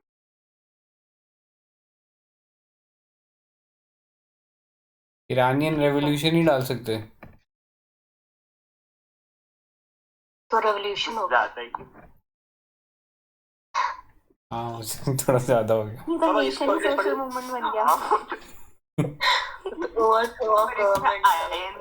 जरूर डालते हैं। हाँ एनसी काफी वैलिड। इसमें और कोई यूनिक पॉइंट है? एएनसी भी डाल सकते हैं। हाँ अफ्रीकन नेशनल कांग्रेस, अपार्थीड वगैरह ऐसे करके। हाँ हाँ साउथ अफ्रीका की एएनसी डाल देना।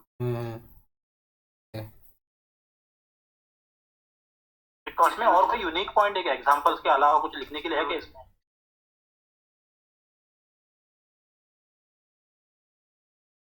इसमें ये लिख सकते हैं कि कुछ सेक्शन है कि वो पॉलिटिकल पार्टीज में मतलब ये बना के बोले कि इनकॉर्पोरेट हो ही नहीं पाते हैं, जैसे एलजीबीटी उनके लिए तो सोशल मूवमेंट्स ही रहेंगे, ऐसा कुछ बोला है किसी ने।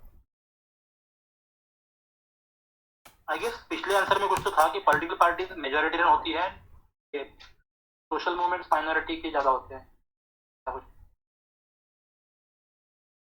और तुम्हारा जैसे तो expansion of concept of right जितना बढ़ेगा ना उतने ज्यादा मूवमेंट्स बढ़ेंगे. तो हम लाइक बोल ही सकते हैं social movements will always act as outside influence, also bringing forward the views of vulnerable sections. ऐसे करके तो इम्पोर्टेंस दोनों की रेस्पेक्ट दिखा नहीं सकते. इसमें मतलब इसका एक काउंटर पॉइंट ये दे सकते हैं कि अगर हम ग्रास रूट या पार्टिसिपेटरी डेमोक्रेसी बढ़ाएं तो शायद हमें सोशल मूवमेंट्स की ज़रूरत पड़े ना, मतलब डायरेक्ट डेमोक्रेसी हो जाए बिटवीन गवर्नमेंट और सोसाइटी. ये ठीक रहेगा. डिसेंट्रलाइजेशन तो हमेशा ही वैलिड होता है, मतलब not PRI exactly but decentralisation तो रहे. मतलब सेम पॉइंट को लेकर बोलो कि हमें सोशल मूवमेंट नहीं लगता है. ऐसे बोल दो social movements are the third leg and they are not in contradiction to one. तो भी मतलब कि हाँ सप्लीमेंट्री अप्रोच ही रखते they हैं. are complement and supplement and they act as a key link. ठीक है, हाँ ये बेस्ट रहेगा आई थिंक. इसमें गांधी डाल सकते हैं क्या? पार्टी डेमोक्रेसी वगैरह कुछ ज्यादा हो जाएगा. वो नहीं होगा शायद से. ठीक है, आई थिंक ये पॉइंट्स काफ़ी हो गए इसमें तो. Last question. So last question, how did the struggle for representation increase the level and quality of democracy in industrial societies?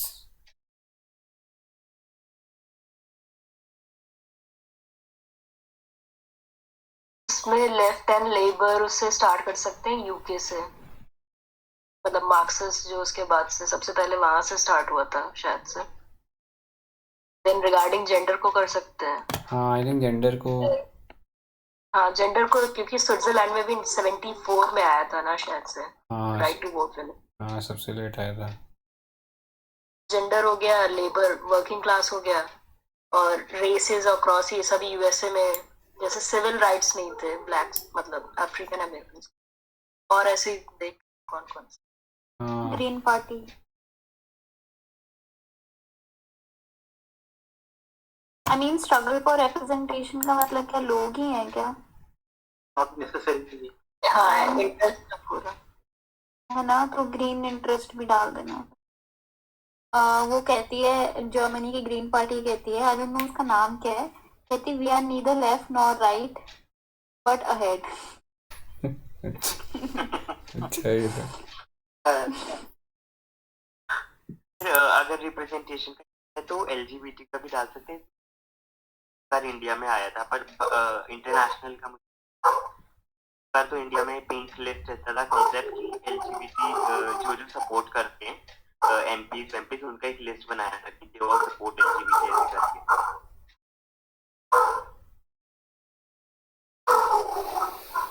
But industrial society में भी तो एलजीबीटी को जैसे I don't know exact states of US where it is legalised for them to get married. So आया था कि first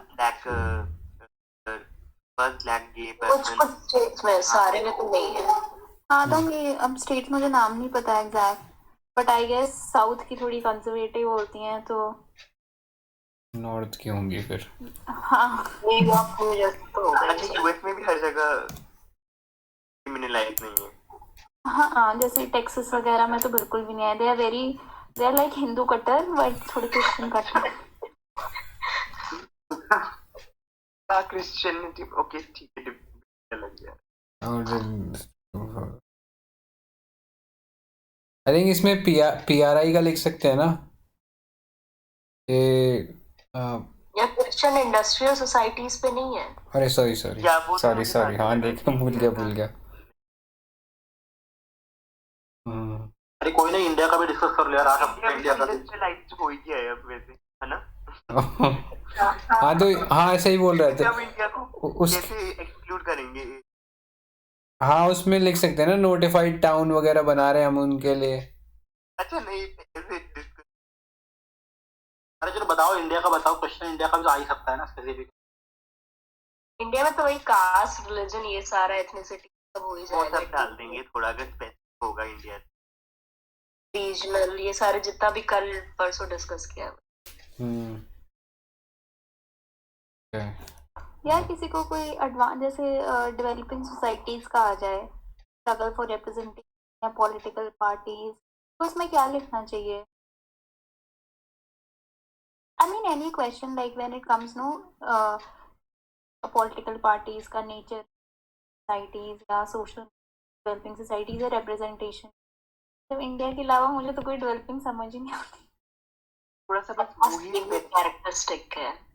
मतलब कि व्हाट आई मीन टू से इज कि developing is such a vast term जहाँ पे इतने अलग अलग नेचर ऑफ है ना, तो टू मतलब कि इंडिया पॉइंट वाला ही मुझे लगता है कि इंडिया पार्टी डेमोक्रेसी ऑर्गेनाइज नहीं, इलेक्टोरल बेस्ड सब डालते रहो।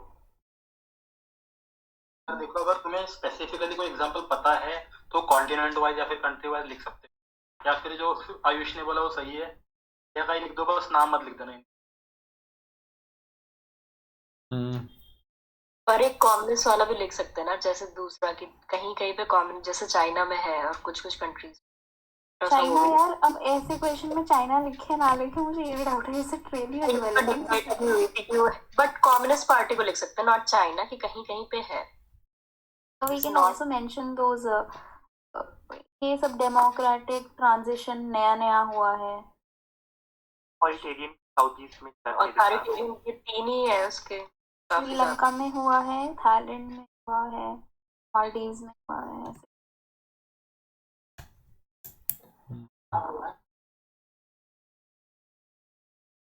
एंड ये पोलैंड, हंगरी वगैरह ईस्टर्न यूरोपियन कंट्रीज किस कैटेगरी में आती हैं?